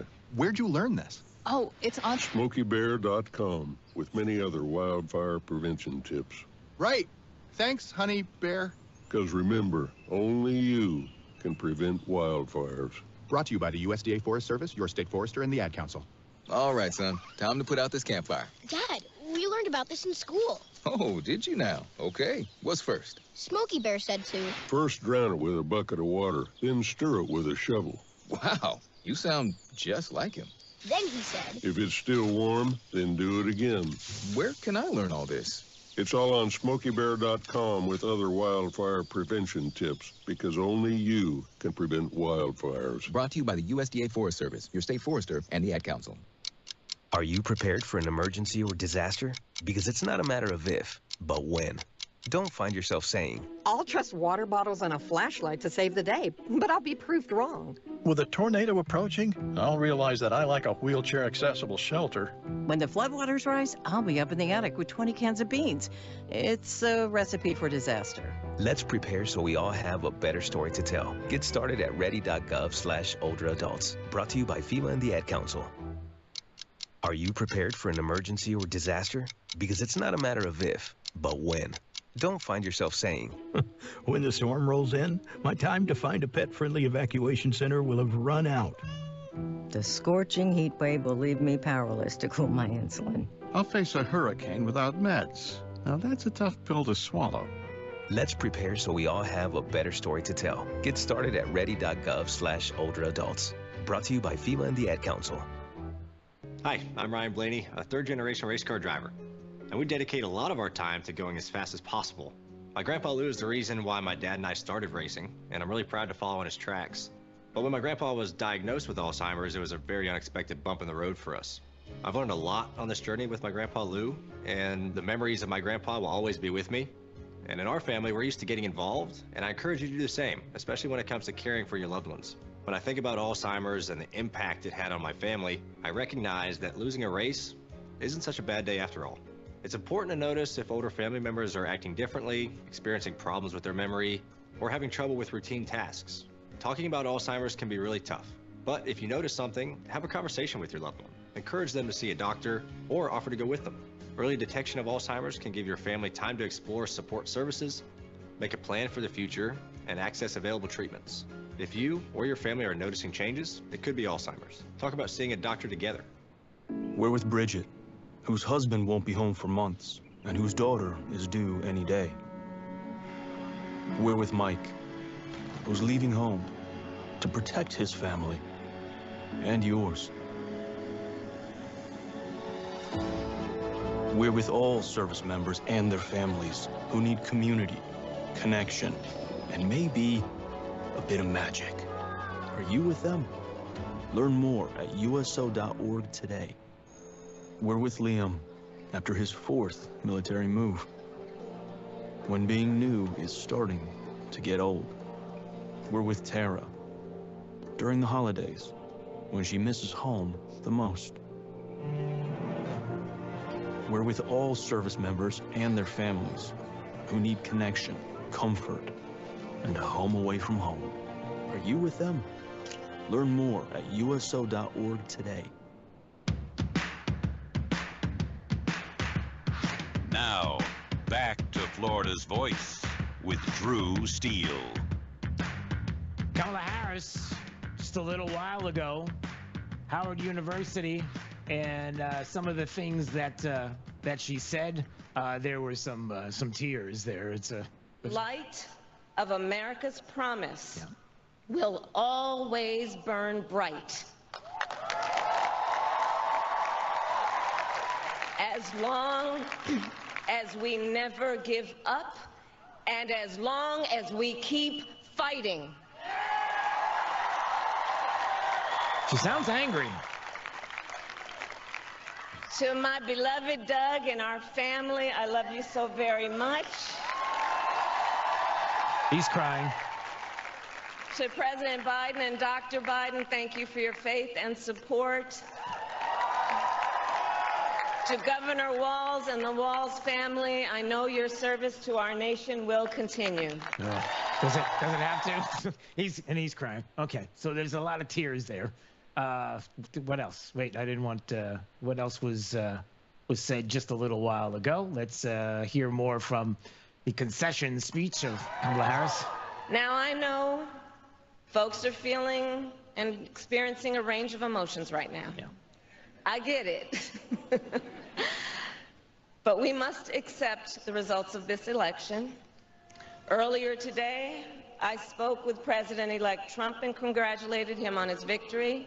I also told him that we will help him and his team with their transition. Okay, so he's going to be helped with the transition. Nice. And then, what is this all about? In our nation, we owe loyalty not to a president or a party, but to the Constitution of the United States. Sorry, that's very rich coming from Democrats and the party and Constitution and yeah. And loyalty to our conscience and to our God. But okay, I know she threw our God in there. Just wondering what the one that people were there at your rally and you kicked out anyway, okay, let it go. My allegiance to all three is why I am here to say, yeah, while I concede this election, I do not concede the fight that fueled this campaign. Oh boy, there she is. She's angry. Yeah. The fight for freedom. Freedom. Oh. I feel pretty free. I feel much freer now with President Trump-elect. Yeah. More opportunity. Yeah. Well, I'm pretty sure we're going to have more opportunity coming up. I'm not really sure about the opportunity that we've had lately. It's for fairness. Fairness. Okay, right. It's the DEI kind of the sharing and the kind of woke. Okay. And the dignity of all people. Okay, everybody. I believe everybody has dignity. A fight. So, yeah. For the ideals at the heart of our nation. Mm-hmm. The ideals that reflect America at our best. That is a fight I will never give up. Okay. So America at its best. What does it? Well, I guess we don't have to ask. I mean, we already know. When you say to Kamala Harris and Democrats, what is America at its best? What does that look like? I'm pretty sure right now, this ain't America at its best. And yes, I said ain't. Yeah, this is not what it looks like. So what exactly does it look like to you? What would it have looked like to you? I don't even want to know what it would look like. I don't even have to worry about what it looked like to you because you are not going to be president of the United States. Oh, it feels so good, President-elect Trump. Come on. I think maybe we'll talk about that more coming up. You're listening to Florida's Voice with Drew Steele. It's 4 a.m., Monday, and you're literally sucking baby snot through a tube because she's congested. Man, that's love. And if you love her that much, love her enough to make sure she's buckled in the right car seat. To make sure your child's in the right seat for their age and size, visit nhtsa.gov/the-right seat. Show them you love them. Keep them safe. Visit nhtsa.gov/the-right seat. Brought to you by the National Highway Traffic Safety Administration and the Ad Council. You let him try violin because you love him. And if you love him that much, love him enough to make sure he's buckled up and in the back seat. Find out more at nhtsa.gov/the-right seat. Brought to you by the National Highway Traffic Safety Administration and the Ad Council. I don't think that many kids in my son's school even do it. No way. No way. No way. No way. My kid would never vape. Get your head out of the cloud. Talk to your kid about vaping. Visit talkaboutvaping.org. Ah, it feels so good. President-elect Trump, we don't have to worry about for the time being. Amendment 3, Amendment 4, vanished. Good. How about around the country, some of what's been going on? Ryan Gadersky's going to join us, political consultant. Interesting conversation about the country coming up. You're listening to Florida's Voice with Drew Steele. Florida's Voice with Drew Steele. Congratulations on your show. Congratulations on your new show. Big deal, huh? That's why shows like yours are so important. We have an independent county-elected sheriff that's the head of law enforcement in Jacksonville/Duval County. And I know how to work toward making this city safe. We can't be shy about speaking on things such as faith and politics. We have to remember, in a free society, the public square belongs to all of us. I'm not interested in North Florida looking like Orlando or Miami. I love where we live, but I think that good jobs means that people that live in this district can stay in this district. Fishing and hunting is funding a large part of your conservation projects in Florida, and we want to make sure that those are forever preserved. And the problem with this industry at this point is that they actually target our youth. You can see it in their marketing strategies, where it's bright colors, fun names. And that's going to be endlessly litigated. Florida's Voice with Drew Steele. Hey, it's Drew Steele with an offer that can help steer your retirement in the right direction. Look, we're going to navigate the turbulent waters of 24 with this financial uncertainties and shifting tides. Having expert guidance is more crucial than ever, and that's where my good friend Alfie Townsend comes in. As Southwest Florida's certified financial planner professional, Alfie brings expert knowledge and insight. His latest book, Making Waves in Retirement, isn't just a guide. It's your navigational compass for mastering the financial seas. With decades of experience, Alfie has crafted a powerful roadmap to help you chart your course and make impactful waves in your retirement. Look, for a limited time, you can claim your free copy of this valuable guide. That's right, no cost. This book is more than just pages. It's your blueprint for a prosperous and fulfilling retirement. Don't let this opportunity drift by. Text book to 239-747-1080. That's book to 239-747-1080. Look, secure your free copy today. Let's make 24 the year you confidently navigate towards a brighter financial future. Text book to 239-747-1080. I've been dipping snuff for well over 30 years. You know, I could wake up in the morning and have a weird lump in my gums. Guess it's like playing Russian roulette, really. I would love grandchildren. And if by quitting it extends my life some, I would gladly lay it down. Visit tobaccofreeflorida.com to find free resources to help you quit your way. Today, push harder, push forward, push vigorously. There are things that I am hiding from people that I'm trying to inspire. You can do whatever you set your mind to. I feel like a hypocrite a lot of the times. Don't give up on yourself ever. Smoking, I hide it because I'm ashamed of it. I want to get out of the shadow. I want to show people there is light away from the darkness. I am going to quit. Visit tobaccofreeflorida.com to find free resources to help you quit your way. We're with Bridget, whose husband won't be home for months, and whose daughter is due any day. We're with Mike, who's leaving home to protect his family and yours. We're with all service members and their families who need community, connection, and maybe a bit of magic. Are you with them? Learn more at uso.org today.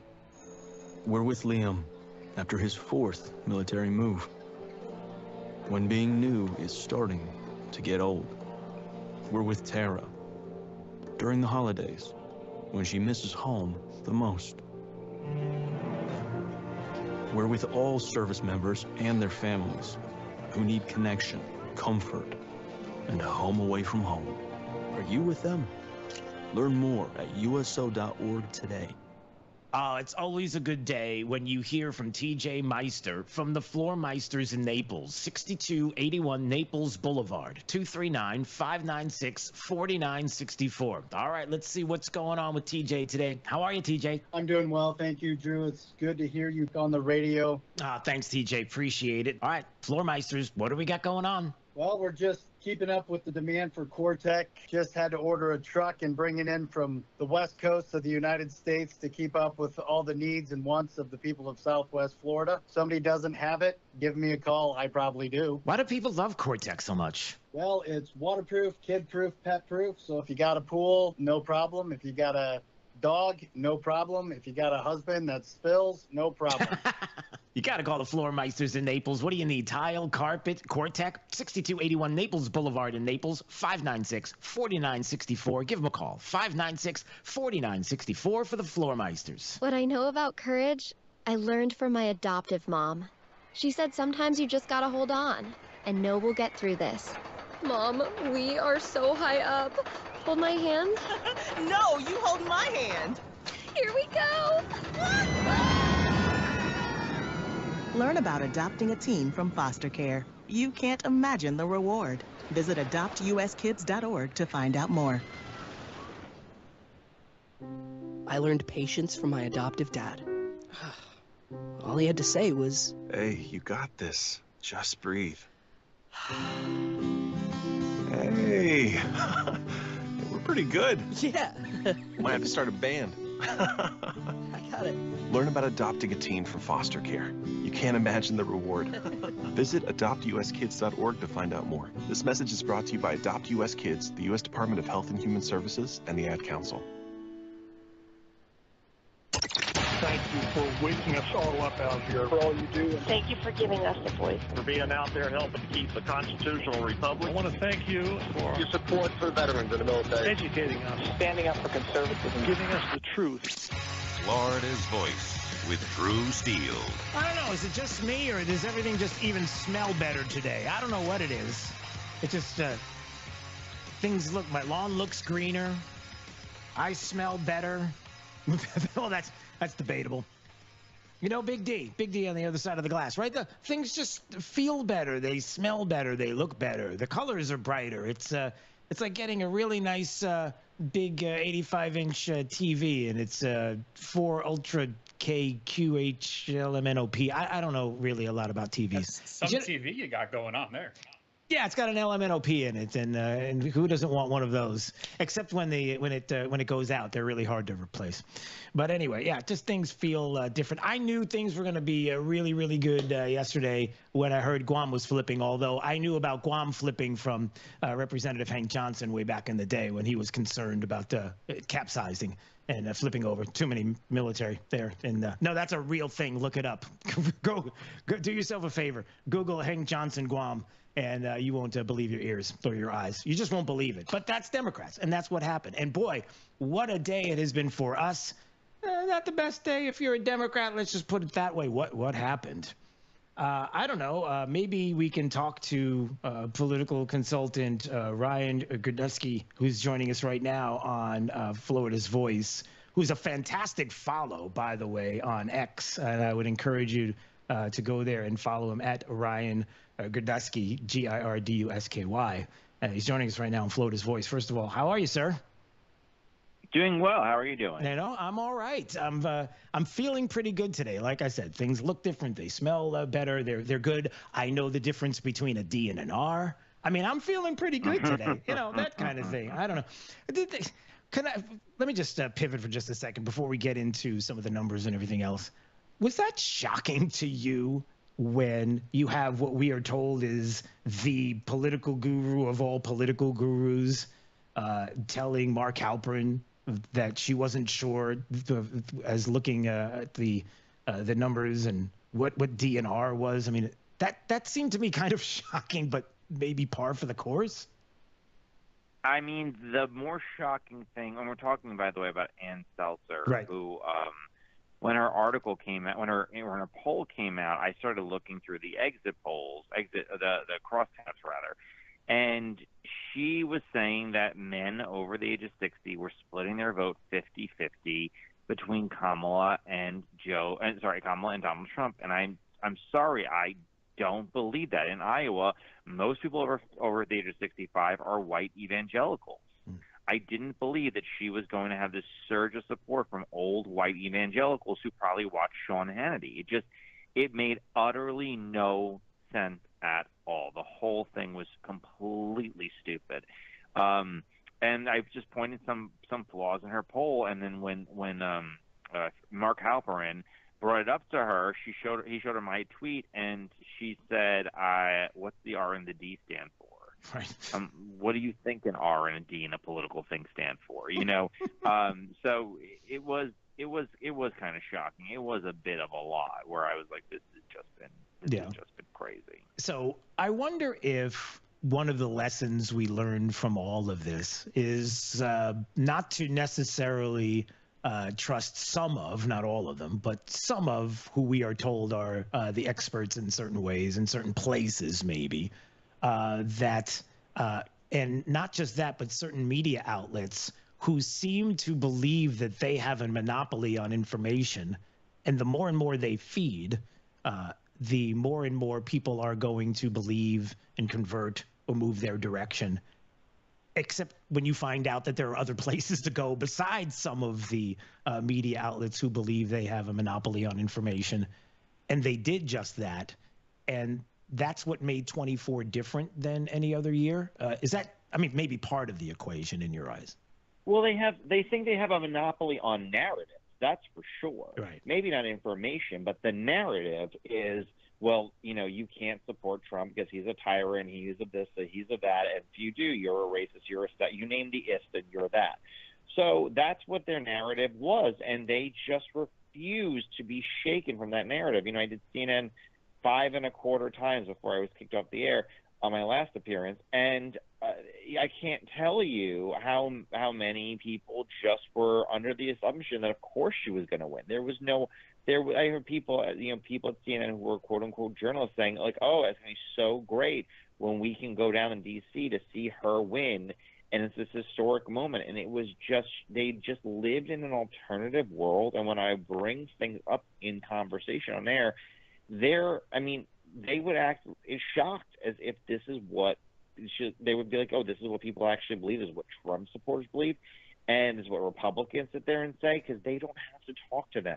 Conservatives never live a day in their life where they're not completely attacked on every single side by the liberal narrative. Right. It is, we can't escape it. Schools, newspapers, media, television, the internet, algorithms, everything tells you to be a liberal. Liberals can go every day of their life and never have to be a conservative. The only Democrat who was ever treated like a Republican by the press was Biden in the last 3 months he was running. Right. You know, that it's insane. And I think that was part of it. I think that part of it was the fact that they did not realize, and they could not realize, how big of an issue illegal immigration had become. And they refused to sit there and believe that the inflation issue was big. They're like, no, the economy is doing wonderful. It's so great. It's never been better. How often did you hear that the economy has never been better than under Kamala Harris on television? All the time. Yeah, all the time. All the time. So it was, don't believe your lying eyes, believe me. And enough people, I think, were attacked by all the issues where they said nothing is working. I mean, the one consistency you saw in exit polls, about 70% of people said they don't think that we are in the right direction. So it seemed obvious, and there were a few tea leaves on the way to the big results came in that we were sitting there and saying, okay, this looks good, this looks good, this is good. And by 8:30, I was like, well, then she won. By the time when they called Loudoun County and they said it moved 8 points to the right, I said he won. Right. Yeah. I think the thing for me that I don't know how it moves forward after today, but some of the places in the country, New York specifically, certain areas, certain demographics, who went for Trump in numbers like I can't believe. Even here, you know, we were told Osceola County in Florida, forget it. You know, the comments about Puerto Rico and what happened, that it's never going to happen, then it flips. Trump, the numbers that we saw in Florida, Miami-Dade, and some of what we were hearing early on.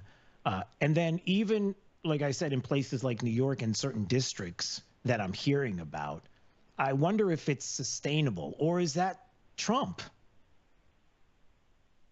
That's a great question, one that we won't know. I will give you a perfect example. So unlike Florida, we have in New York, we have certain areas that have robust Republican parties like Long Island and Staten Island. And then we have other regions that fundamentally don't have a Republican Party, like the Bronx. The Bronx Republican Party is an organization in name only. They don't have a lot of money. They don't have a lot of volunteers. And yet between 2020 and 2024, in 2020 we had a presidential election. 2021 we had a mayoral. 2022 we had a gubernatorial. 2024 we had another presidential. So 4 in 5 years. And those 4 elections, we saw Republicans continue to gain organically on their own. Let's see when all the results are in California, how these numbers shift, how these people are moving. But there is an opportunity. It may take a long time to feel like they're full-blown Republicans, so long we don't screw up. Because remember, back when Richard Nixon and Ronald Reagan were winning the Deep South, they would vote for Republican for president, Democrat for Congress. Forever, that was the trend in the South. It was only until 2010, which was, 20 years after Reagan's revolution and 35 years after Nixon got reelected in the 49th state landslide, that we saw the South finally elect mostly Republicans to Congress. Right. So it could very well be the same exact thing. It may take a while until they are full-blown Republicans. Yeah. One of the things you brought up was the CNN and being there. Were you there often? Was it just like a string of times you were there? It seemed like when I would watch every once in a while, I would see you there. They seem like very sensitive people. Let's just put it that way. I'm trying to be polite. They seem a little sensitive. For people that throw around the fascist Nazi thing all the time, they sure seem like people who don't like, things coming their way in certain ways. They seem a little sensitive. Maybe it depends on. I'm kind of skirting around it, Ryan. Maybe you should describe what was going on there. It was like the times that you were there, right? Well, I was auditioning to be a talent person there, so I was on about 5 times in a month. I was on like once a week, a little more than once a week. Right. And they certain people were great. Van Jones was always lovely to me. Always a nice guy, really good sparring partner, really great sport, nice person. Genuinely would go out of his way to sit there and see, are you doing well? How are things? Yada, yada, yada. Other people like Bakari Sellers, he wasn't unpleasant. He just didn't really care. Otherwise, when we go to commercial break, he would talk about how Kamala was going to win. It was absolutely truthful. And then you had Ashley Allison, who was always extremely nasty behind the scenes and would make comments and was a very not pleasant person to ever be around. But, you know, it depended on the person, and they had a narrative to promote. And the way it works on cable television, for those who've never appeared on cable television, they book the guests before they book the issues. So you're booked sometimes days or, you know, a week in advance for a certain day. I mean, usually just days in advance you'll be told, hey, you're going to be on Thursday. Okay, you don't know what the issues are on Thursday. So on Thursday at like 3 o'clock, you get the issues for 9 o'clock to be on television for an hour. You have, you know, 4 hours to learn all these topics. And then they would send you an email maybe 45 minutes before and saying, hey, we're actually just changing up all these issues. And you could be talking about things that you don't care at all to talk about. I'm not a scientist. I don't really care talking about climate change. It's not a strong suit of mine. So the episode was supposed to be on one day. It was supposed to be climate change with Bill Nye, the science guy. And I don't know anything. So I spent hours researching, only to be told, hey, we're actually going to can that interview. So it's very, very difficult at times, and all the narratives are always how Republicans are terrible.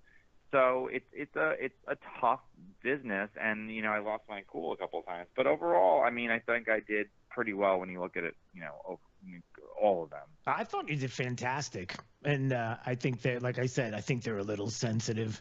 I think that, again, that was the, you know, hearing you and seeing you protecting what is, you know, something that for me, you know, my conservative values, being able to articulate the points, being able to protect what is our constitutional republic, and the way you describe things and discuss things on the show, I thought was fantastic. Coming and being in a place where, which, by the way, going to the places that people don't expect you to be is such an important thing for politicians. And it's tough enough, even if you're somebody, you know, like as a political consultant like you are, to be in those places that you have to go. And you don't know, to your point, what to expect sometimes. And that fire comes fast, you know. Yeah, and you also, when you go to do an interview and a debate with a liberal, one, you have to know what you want to say and what message you want to get across. And you also have to think of what they're going to sit there and say and how you're going to respond, and also how you're going to control the conversation. You can never let a liberal control the conversation, because once you do, you're always going to be on the losing side. So, and there was a lot to sit there and always do. There was a lot of prep for it. It was a very difficult show, and I think most of the time I did a fairly decent job given how hard it could be.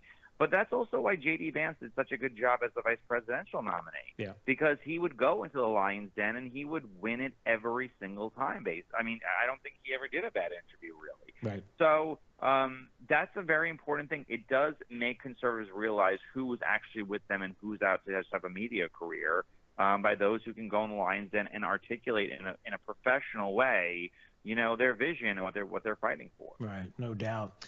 You know, is there one thing, by the way, that as you, you know, wake up today, some of the things you thought about with the election and then what has come to fruition, were there things that you woke up to today where you had to kind of double take because maybe it took you back because you didn't realize it was going to be maybe this big or maybe this strong or maybe not as strong as you expected? Well, I mean, I was shocked by – I'll tell you something that I was surprised by. I was genuinely surprised that Maryland moved 11 points more Republican. I was genuinely surprised that Vermont had some of the biggest down-ballot victories for any Republican. Right. Vermont has as many Republicans in the legislature as it did in 2002. I was surprised by some of the down-ballot races that we're seeing come out in tough places, mind you. And I was surprised that Trump did as well in some college-educated white communities as he did. I mean, he won Bucks County. He gained 8 points in Loudoun County. He didn't really cede any ground in any major suburban area, and in fact, he gained in some suburban areas. He flipped Morris County, New Jersey, very, very Jewish area of New Jersey that they said no, it's moved away, it's too Democratic now. He did that. I mean, he did all those things, and then some of the House races. Congressman Don Bacon from Omaha was considered a dead man walking. They just declared him the winner today. So some of those things. I can't wait to see what California, when they finally finish reporting sometime in 2027. But when that happens, I'll be able to sit there and notice what's going on in California. Yeah, I heard Dixville Notch has a couple more days left before they figure everything out there. Florida could literally run their elections about 100 times before California could do it. But isn't it crazy? Isn't it crazy that the way we do it and how it works each and every time, every year, and I was talking to a buddy about, because he's like, I don't get it. Why doesn't everybody else do what we do? Isn't it obvious why they don't? I mean, it seems almost as if you don't do it the way we do it, the only way you would do it the way others have been doing it is because it's the only way you'd be able to cheat.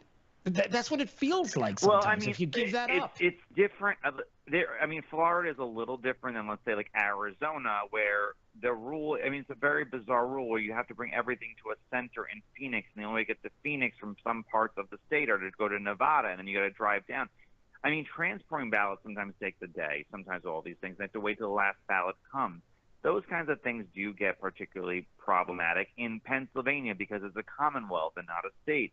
Every county gets to make their own broad decisions, much, much different because in Pennsylvania, the local government has more power than the state government does. So it's just different state by state, and that's why voting in such high numbers for Republicans is so important. That way you don't even have to go to, like, a recount or absentee ballots or whatever. The votes there are bigger than the paper outstanding. Yeah. Well, listen, this was a great conversation. I really enjoyed having you on today on Florida's Voice. By the way, are you still living in New York?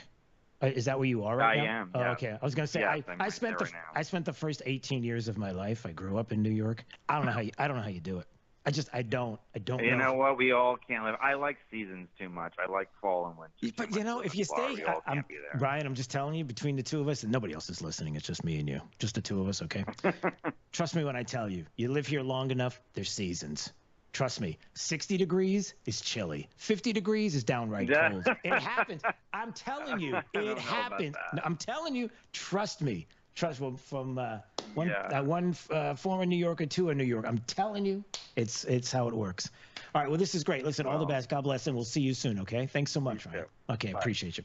There he goes. That's Ryan Gerdeski, who is a political consultant, someone who for a while there, as you heard, was there on CNN, and kind of the behind-the-scenes moments there. It's got to be tough, right, Big D? It's got to be tough to be on CNN. You're a conservative. You show up there.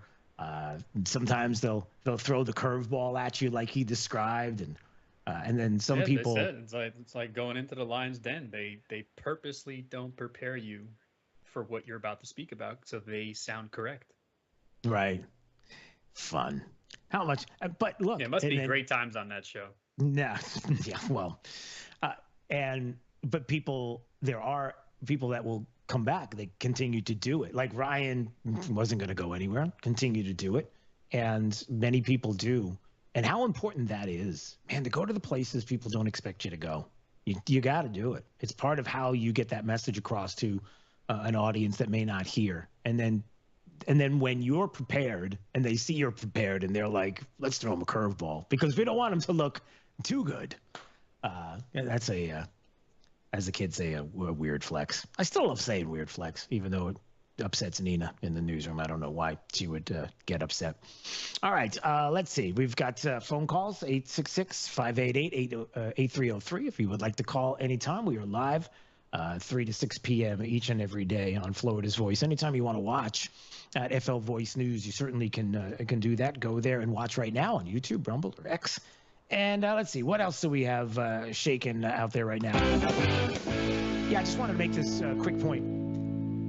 Late last night, Joy Reid, MSNBC. Joy Reid's very, very upset Amendment 4 failed in the state of Florida. Governor DeSantis has bet his political future on being the champion of denying women their rights over their own bodies. He's competing, obviously, with the governor of Texas. He's thinking about a future in which he would like to inherit inherit Donald Trump's white evangelical base. All right, you see where she's going here. So, you know, we're all wrong. We should not have defeated Amendment 4, abortion, and you see how she's speaking about Governor DeSantis. It's going to be interesting, and when Stephanie's back, it will be interesting to talk about what Florida's future looks like. What does Florida's future look like? I don't know. What do you think Florida's future looks like? She sees a very dystopian state of Florida. I mean, this is going to be really bad. I mean, why would anybody want to come here and do business? As a place that can attract corporate headquarters and investment in a state where the governor routinely bullies companies. Oh, bullies companies. That's what Governor Ron DeSantis does. He's bullying people. You see how this works? You see where they're going right now? How she's saying, listen, why would you want to bring your business to the state? You don't want to do that. And then remember something that I talked about at the beginning of the show. And it's this clip. This is the takeaway. This is it right here. The one thing you have to realize, you can't let this one sit. Understand this.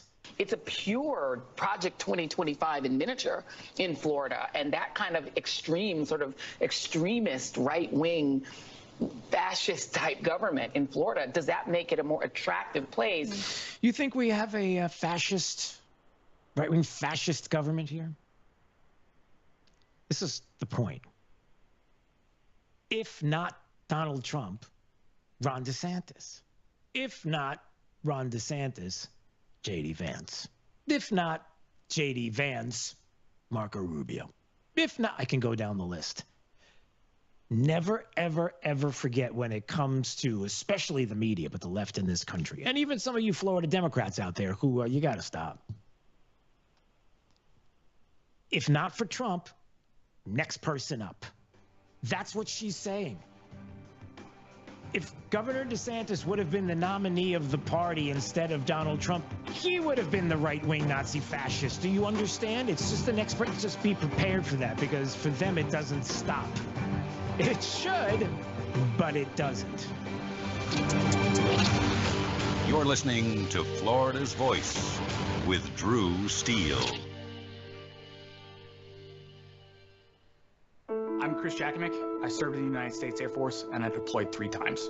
Being a veteran, it's interwoven into your DNA. It is really the absence of the connection and the purpose that can really drive a lot of veterans to some negative thoughts. For those who are in a suicidal crisis, the window of time to save somebody's life is very short. Our duty is to protect ourselves and protect our families, and one way you can do that is store your weapons safely. Store all your guns securely. Help stop suicide. Brought to you by End Family Fire and the Ad Council. Hey, it's Drew Steele, and you probably know this. I've had a music career, an EMI published songwriter in the past. I've had a top 20 Billboard hit and movie soundtracks. But I got my start right here in Southwest Florida at Soundcheck Studios with Jim Becker. I worked with Jim when he was producing big names like Castrol and Beck's Beer and other commercial clients from ABC, NBC, CBS. He's done it all. It doesn't make a difference what your musical style is. If you're talking about recording for bands or producing music, jingles, he does it all at Soundcheck Studios. Recently, he worked with RCA artist Doja Cat and also a Sony artist Flip Dinero. A lot of great artists have made their way through Soundcheck Studios. So if you want to make your brand memorable with a jingle or maybe a commercial you want to cut, or maybe it's a band, give Soundcheck Studios a call today. 239-340-0515. That's 239-340-0515 for Soundcheck Studios. What I know about courage, I learned from my adoptive mom. She said sometimes you just gotta hold on, and know we'll get through this. Mom, we are so high up. Hold my hand. No, you hold my hand. Here we go. Learn about adopting a teen from foster care. You can't imagine the reward. Visit adoptuskids.org to find out more. I learned patience from my adoptive dad. All he had to say was, "Hey, you got this. Just breathe." Hey, we're pretty good. Yeah. Might have to start a band. I got it. Learn about adopting a teen from foster care. You can't imagine the reward. Visit adoptuskids.org to find out more. This message is brought to you by Adopt US Kids, the U.S. Department of Health and Human Services, and the Ad Council. Radical anti-hunting forces are working to ban fishing and hunting across the country. These extreme attacks on our heritage must be met. Thankfully, the International Order of T. Roosevelt is fighting back as the nation's premier organization defending our rights to fish and hunt. This April, you can step into the arena with us and join our fight in Naples, Florida. Join us at the historic Ritz-Carlton Tiburon and hear from world-class speakers including Tucker Carlson. The annual event is the best place for conservationists, anglers, hunters, and all those who want to protect the outdoors to come together, build strategies to protect our rights, and expand opportunities in the future for generations to come. Visit IOTR.org to learn more about our organization and to sign up to see Tucker in April. Visit IOTR.org to learn more about our organization and to sign up to see Tucker in April. You don't want to miss this event. Hi, I'm Ryan Blaney, a third-generation race car driver, and we dedicate a lot of our time to going as fast as possible. My grandpa Lou is the reason why my dad and I started racing, and I'm really proud to follow in his tracks. But when my grandpa was diagnosed with Alzheimer's, it was a very unexpected bump in the road for us. I've learned a lot on this journey with my grandpa Lou, and the memories of my grandpa will always be with me.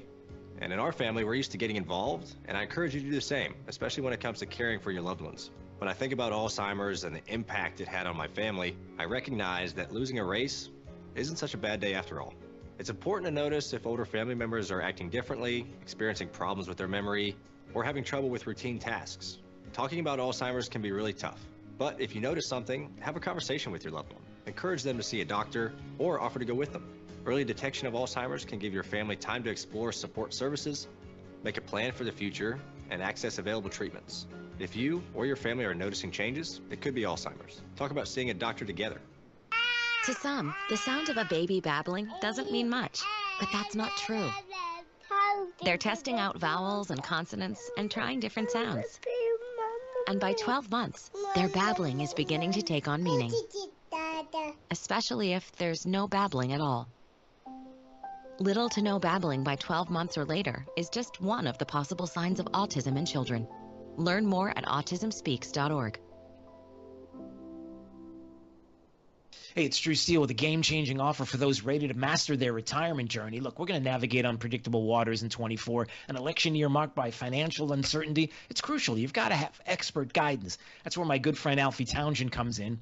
The Southwest Florida certified financial planner professional, Alfie brings unparalleled experience and insight to the table. His latest book, Making Waves in Retirement, it's not just a guide. It's your strategic compass for navigating the financial seas with confidence. Look, with decades of experience, Alfie has created a powerful roadmap. It'll help you chart your course and make meaningful waves in your retirement. And for a limited time, you can get your hands on this book free. That's right, no cost. The book is more than just a collection of stories. It's a blueprint for achieving a prosperous and fulfilling retirement. So don't miss out. Text book to 239-747-1080 right now. It's book to 239-747-1080 and claim your free copy today. Let's make 24 the year you confidently steer towards a brighter financial future. Text book to 239-747-1080.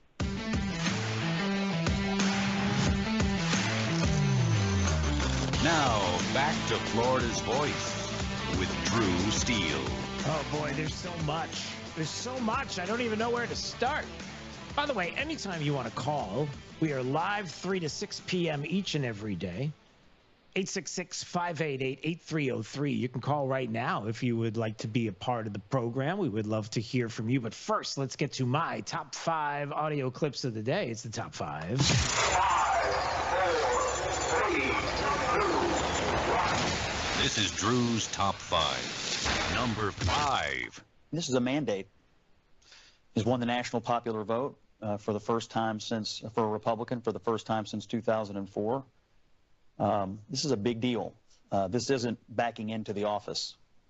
This is a mandate to do what you said you were going to do.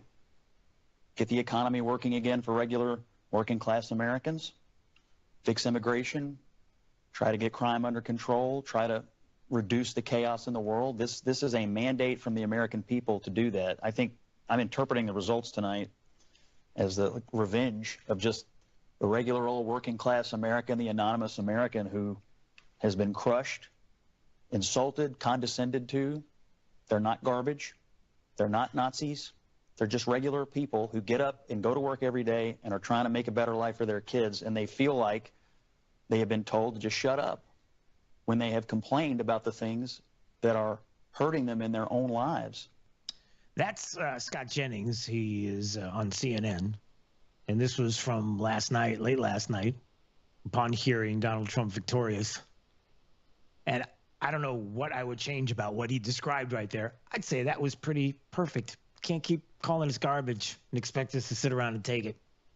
Across the country. He's spot on. Number 4. You are going to run. Two other... I'm going to run, Larry. I'm going to win. And here's why. I've been talking to my Republican colleagues. Guess what? They want change. They know that Trump has a mandate. They want to be part of that mandate. They want to be treated as equals. They want to be part of a team. They want to have a working relationship with the House. They know I've got a great working relationship with Trump, with Speaker Mike Johnson. They know I'm a business guy. Business guys get things done. We create a plan. We work our mission. We measure things. We create teams. That's exactly what we want in the Senate, and that's why I'll be the next majority leader, and we're going to get Trump's agenda accomplished. Ooh, how about that, everybody? So that is our state, that's our senator, Senator Rick Scott right here in the state of Florida, who was on Larry Kudlow's program just a little while ago, who said, yep, he's running to be the next Senate majority leader. The Senate now majority Republican. Who's going to be the majority leader? Some people want to run. He is definitely running, and he is running to win and wants to make Washington work again. And I'll tell you what, that's some pretty exciting news right there. Number 3. In our nation, we owe loyalty not to a president or a party, but to the Constitution of the United States.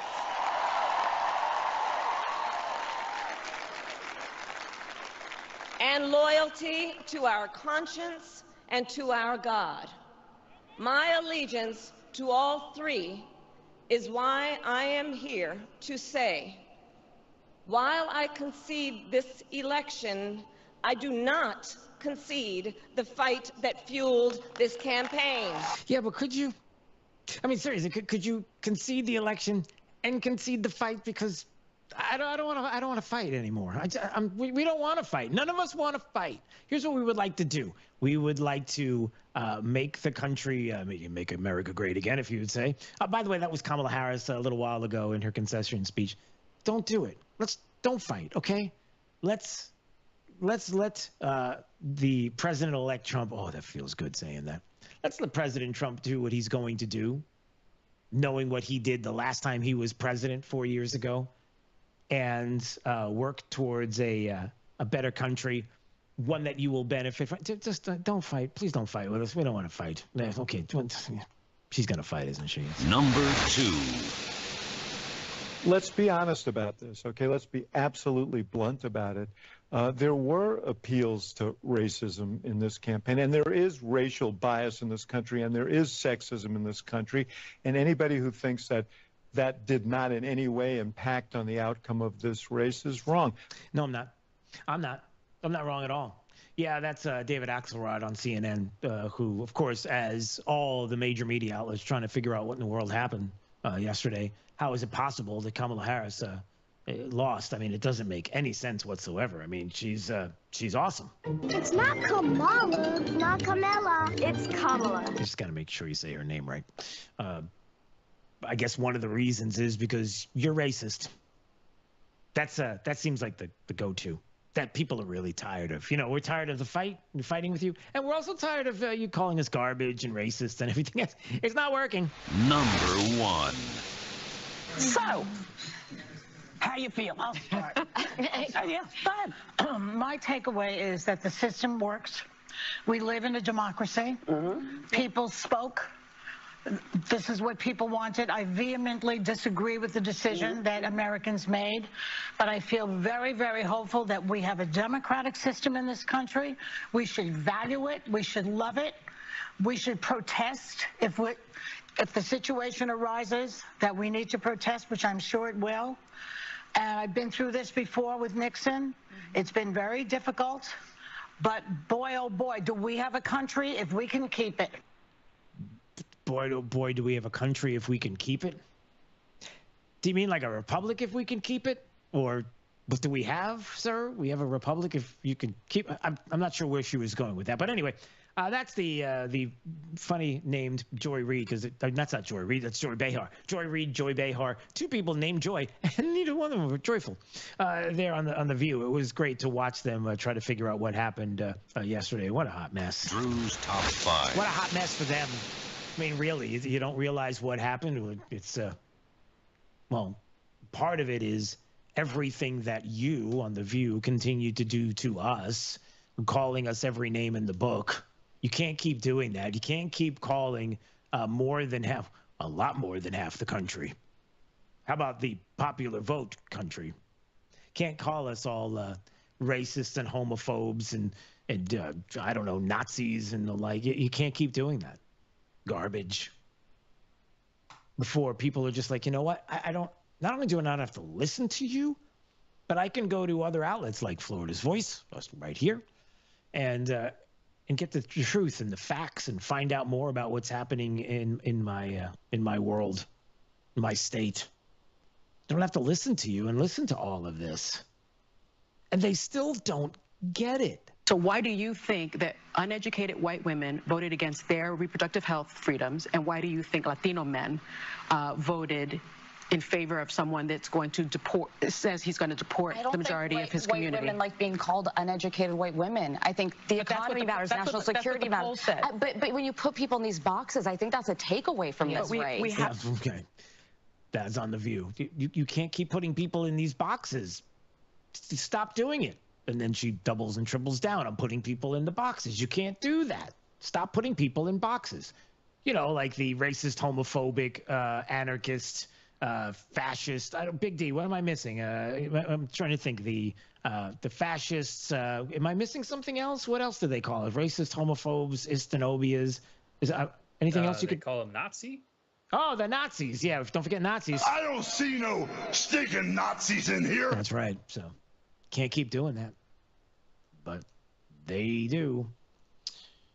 And what else did they say on the View? I'm sorry, it's just too much fun to hear the meltdown. Some pundits are asking what the vice president could have done differently to break through with the voters. Of course, she only had 3 months to campaign, rally. She kicked his butt all over the country over the course of those 2 months. Sorry, I can't. Okay, so that's Whoopi Goldberg. Like, what else? I mean, she only had a couple of months. It's probably Joe Biden's fault. I mean, there's probably someone. I bet you there's a clip that I could find in less than 20 seconds that has someone blaming Joe Biden for getting out early and then handing her this opportunity with only 3 months to try to let the country know she didn't do it. And here is the biggest takeaway of all. This is it. This is the one, if you will, the pièce de résistance. This is the piece that you, again, take away from all of it. Listen to what they're talking about when it comes to Elon Musk. Finland, kids in nursery school are learning to discern between fake news and real news. Yeah. They should be teaching that in this country. Yeah. Teach children tolerance. Teach them to think critically. Well, it would help if we could regulate social media, because one of the biggest offenders is D.C. and Congress have not been able to do one thing in regard to the rogue corporations and social media. The rogue corporations and social media, and we have to control social media. So 2 parts of that are so important. The first part is we got to be more like Scandinavia, right? Isn't that what Bernie Sanders used to say all the time? This is what you do. What you do. Exactly. That's what you do. So Bernie Sanders used to tell we got to be like the Scandinavian countries, don't we? We have to do that. And that's what she's talking about. Finland, you know, we got to teach them exactly. How did she describe it on The View there, Joy Behar? Finland, kids in nursery school are learning to discern between fake news and real news. Yeah, and I wonder who are the people that are teaching what is fake and what isn't, right? They should be teaching that in this country. Yeah. Teach children tolerance. Teach them to think critically. Okay, tolerance and think critically. So if we have a tolerant view of, let's just say, I don't know, fill in the blank, critically thinking, like Like, I'm pretty sure that that girl over there really isn't a girl. I think it's a dude. And I don't think that they should be playing in women's sports. Like, I just don't think that should be happening. I'm thinking about this critically. Like, something could happen. Like, you could get smacked with a volleyball and not be able to function properly again because of the strength that you possess against the... I mean, that kind of critical thinking, I'm just wondering what the critical thinking is, because it sounds to me that if I have that kind of critical thinking, then we get back to the tolerance thing, and then you're going to tell me I'm not tolerant. But I'm also not tolerant of my child being injured in a sport because of the strength of somebody who... You see where I'm going. Anyway, but it's the other part. It's the social media controlling it. It's really by default Elon Musk. And I got to say this again. I mentioned it yesterday. I mentioned it a couple of times yesterday, and you can't say this enough. We're doing the clapping of my hands, and I'm emphasizing this. That's a big D. Isn't that a bad thing? Isn't that, what do they call that when I'm talking like this and I'm clapping my hands? Not that I'm not being rhythmic, but they call that. That's not clap back. Or something? What is that? That's not clap back. Sure, that's not clapping back. No, clapping back. Like if somebody says, you can't be in this place, like some people will say, you can't put that Trump sign on your lawn. Like isn't that a clapping back? I don't know. Ask Nina in the newsroom. She knows. She's maybe she's a Gen Zer. She would have it. I don't know. Can't emphasize this enough. Elon Musk may have saved the republic. I hate to be so broad, and I hate to make this statement this particular way, and maybe it sounds too crazy or over the top. But he may have saved the republic. Think about where we were in 2020. Think about the censorship of speech on places like Twitter at the time. Think of what they were doing to the New York Post and not allowing them to tell everybody about Hunter Biden's laptop, taking that down. Think about the stifling of speech and what was going on during COVID and some of the different things that were happening at that time when it came to the jab and the vid and everything else and the things you weren't allowed to say. The information that wasn't allowed to be put out about Joe Biden and the Biden family and what they were doing. Some of what was going on with the impeachment process, some of what was happening with the Russian collusion hoax and all of these different things. And then here comes Elon Musk to take away what was something that was used by the bureaucracy to silence us and instead made it into a free speech platform to be able to articulate a lot of different things, whether it's the truth about some of the polling like Doherty does with Florida's Voice and the amazing work that he was doing and continues to do. Maybe it's like Ryan Gerdusky, who does great political consultant work and some of the things that he was putting out. Maybe it's some of the truth and information that you're hearing about now that you wouldn't have heard about unless Elon Musk came along to buy Twitter and change it to X.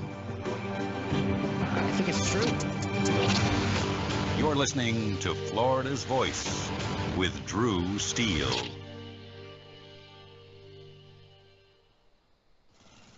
Babes, what are you doing? What? I'm just mowing the lawn. No, it's blazing hot and dry out here. Don't you remember? Smokey Bear says. Avoid using power equipment when it's windy or dry. Where'd you learn this? Oh, it's on SmokeyBear.com with many other wildfire prevention tips. Right. Thanks, Honey Bear. Because remember, only you can prevent wildfires. Brought to you by the USDA Forest Service, your state forester, and the Ad Council. All right, son. Time to put out this campfire. Dad, we learned about this in school. Oh, did you now? Okay. What's first? Smokey Bear said to. First drown it with a bucket of water, then stir it with a shovel. Wow, you sound just like him. Then he said. If it's still warm, then do it again. Where can I learn all this? It's all on SmokeyBear.com with other wildfire prevention tips, because only you can prevent wildfires. Brought to you by the USDA Forest Service, your state forester, and the Ad Council. Are you prepared for an emergency or disaster? Because it's not a matter of if, but when. Don't find yourself saying, I'll trust water bottles and a flashlight to save the day, but I'll be proved wrong. With a tornado approaching, I'll realize that I like a wheelchair-accessible shelter. When the floodwaters rise, I'll be up in the attic with 20 cans of beans. It's a recipe for disaster. let's prepare so we all have a better story to tell. Get started at ready.gov/older adults. Brought to you by FEMA and the Ad Council. Are you prepared for an emergency or disaster? Because it's not a matter of if, but when. Don't find yourself saying, when the storm rolls in, my time to find a pet-friendly evacuation center will have run out. The scorching heat wave will leave me powerless to cool my insulin. I'll face a hurricane without meds. Now that's a tough pill to swallow. Let's prepare so we all have a better story to tell. Get started at ready.gov/older adults. Brought to you by FEMA and the Ad Council. Hi, I'm Ryan Blaney, a third-generation race car driver, and we dedicate a lot of our time to going as fast as possible. My grandpa Lou is the reason why my dad and I started racing, and I'm really proud to follow in his tracks. But when my grandpa was diagnosed with Alzheimer's, it was a very unexpected bump in the road for us. I've learned a lot on this journey with my grandpa Lou, and the memories of my grandpa will always be with me. And in our family, we're used to getting involved, and I encourage you to do the same, especially when it comes to caring for your loved ones. When I think about Alzheimer's and the impact it had on my family, I recognize that losing a race isn't such a bad day after all. It's important to notice if older family members are acting differently, experiencing problems with their memory, or having trouble with routine tasks. Talking about Alzheimer's can be really tough, but if you notice something, have a conversation with your loved one. Encourage them to see a doctor or offer to go with them. Early detection of Alzheimer's can give your family time to explore support services, make a plan for the future, and access available treatments. If you or your family are noticing changes, it could be Alzheimer's. Talk about seeing a doctor together. We're with Bridget, whose husband won't be home for months, and whose daughter is due any day. We're with Mike, who's leaving home to protect his family and yours. We're with all service members and their families who need community, connection, and maybe a bit of magic. Are you with them? Learn more at uso.org today. We're with Liam after his 4th military move, when being new is starting to get old. We're with Tara during the holidays, when she misses home the most. We're with all service members and their families who need connection, comfort, and a home away from home. Are you with them? Learn more at uso.org today. Now, back to Florida's Voice with Drew Steele. Look what happened. Is this crazy? I want to thank the American people for the extraordinary honor of being elected your 47th president and your 45th president. And every citizen, I will fight for you, for your family, and your future. This will truly be the golden age of America. That's what we have to have. So, can you believe it? Can you believe it? I still can't believe it. I'm so pumped. Just unreal. And by the way, how that was not the #1 audio clip of the day? How did that, Big D, how did that slip out? How is it possible that that wasn't the #1 audio clip in the top 5 audio? I'm not really sure how that happened. What? Somebody pushed the wrong button there in Radio Central. Just making stuff up now. I pushed a button. It's my fault. Anyway, so there's that. It's great to hear and think about it. Donald Trump is the 47th president. Some people are not having it, though. They're a little upset. They got the SADs, Amber Joe, there in the Florida's Voice newsroom, saying that the Tampa Bay Women for Harris Facebook group is having a complete and total meltdown. Lots of talk about grief. A business owner who's going to fire her Trump supporter employees. Underground railroads for abortions. What? Because Amendment 4 didn't pass. What are you talking about? Oh, and by the way, the typical I'm leaving the country. Which, don't forget, we have a real estate agent for that. Do you plan on leaving the country because he who can't be named won the election? Well, I can help. I'm Lee V. DeCountry, and I want to sell your home. I know you've said it before, but But this time, you really mean it. Let's sell that house. And at this point, who cares about top dollar? You just need to get out and fast. Visit my website, www.cryalittleharderyoucrazylefty.net. Cry a little harder, you crazy lefty. Come on, that's actually pretty funny. So, yeah, if you really want to leave, then give her a call, and I'm sure she'll help. So there's some Tampa Bay women there that are not very happy. And one other thing, just making sure I have enough time here. Big D, should I talk about the numbers again? 81 million. Does the 81 million thing does that freak you out a little bit? 81 million votes? Okay. The fact. Oh, go ahead. You can start. Okay, I'll start. You finish. John Kerry, 2004, 59 million Democrats. 2008, Barack Obama, 69 million voted for him. 2012, Barack Obama, 66 million. Hillary Clinton, 66 million in 2016. 2024, Kamala Harris gets just about 67 million. Joe Biden in 2020 got 81 million votes. So you're telling me anywhere from 15 to 20 million people just either did not vote, flipped parties, voted independent, or just were never real in the first place? I don't like your discretion. I don't like your attitude.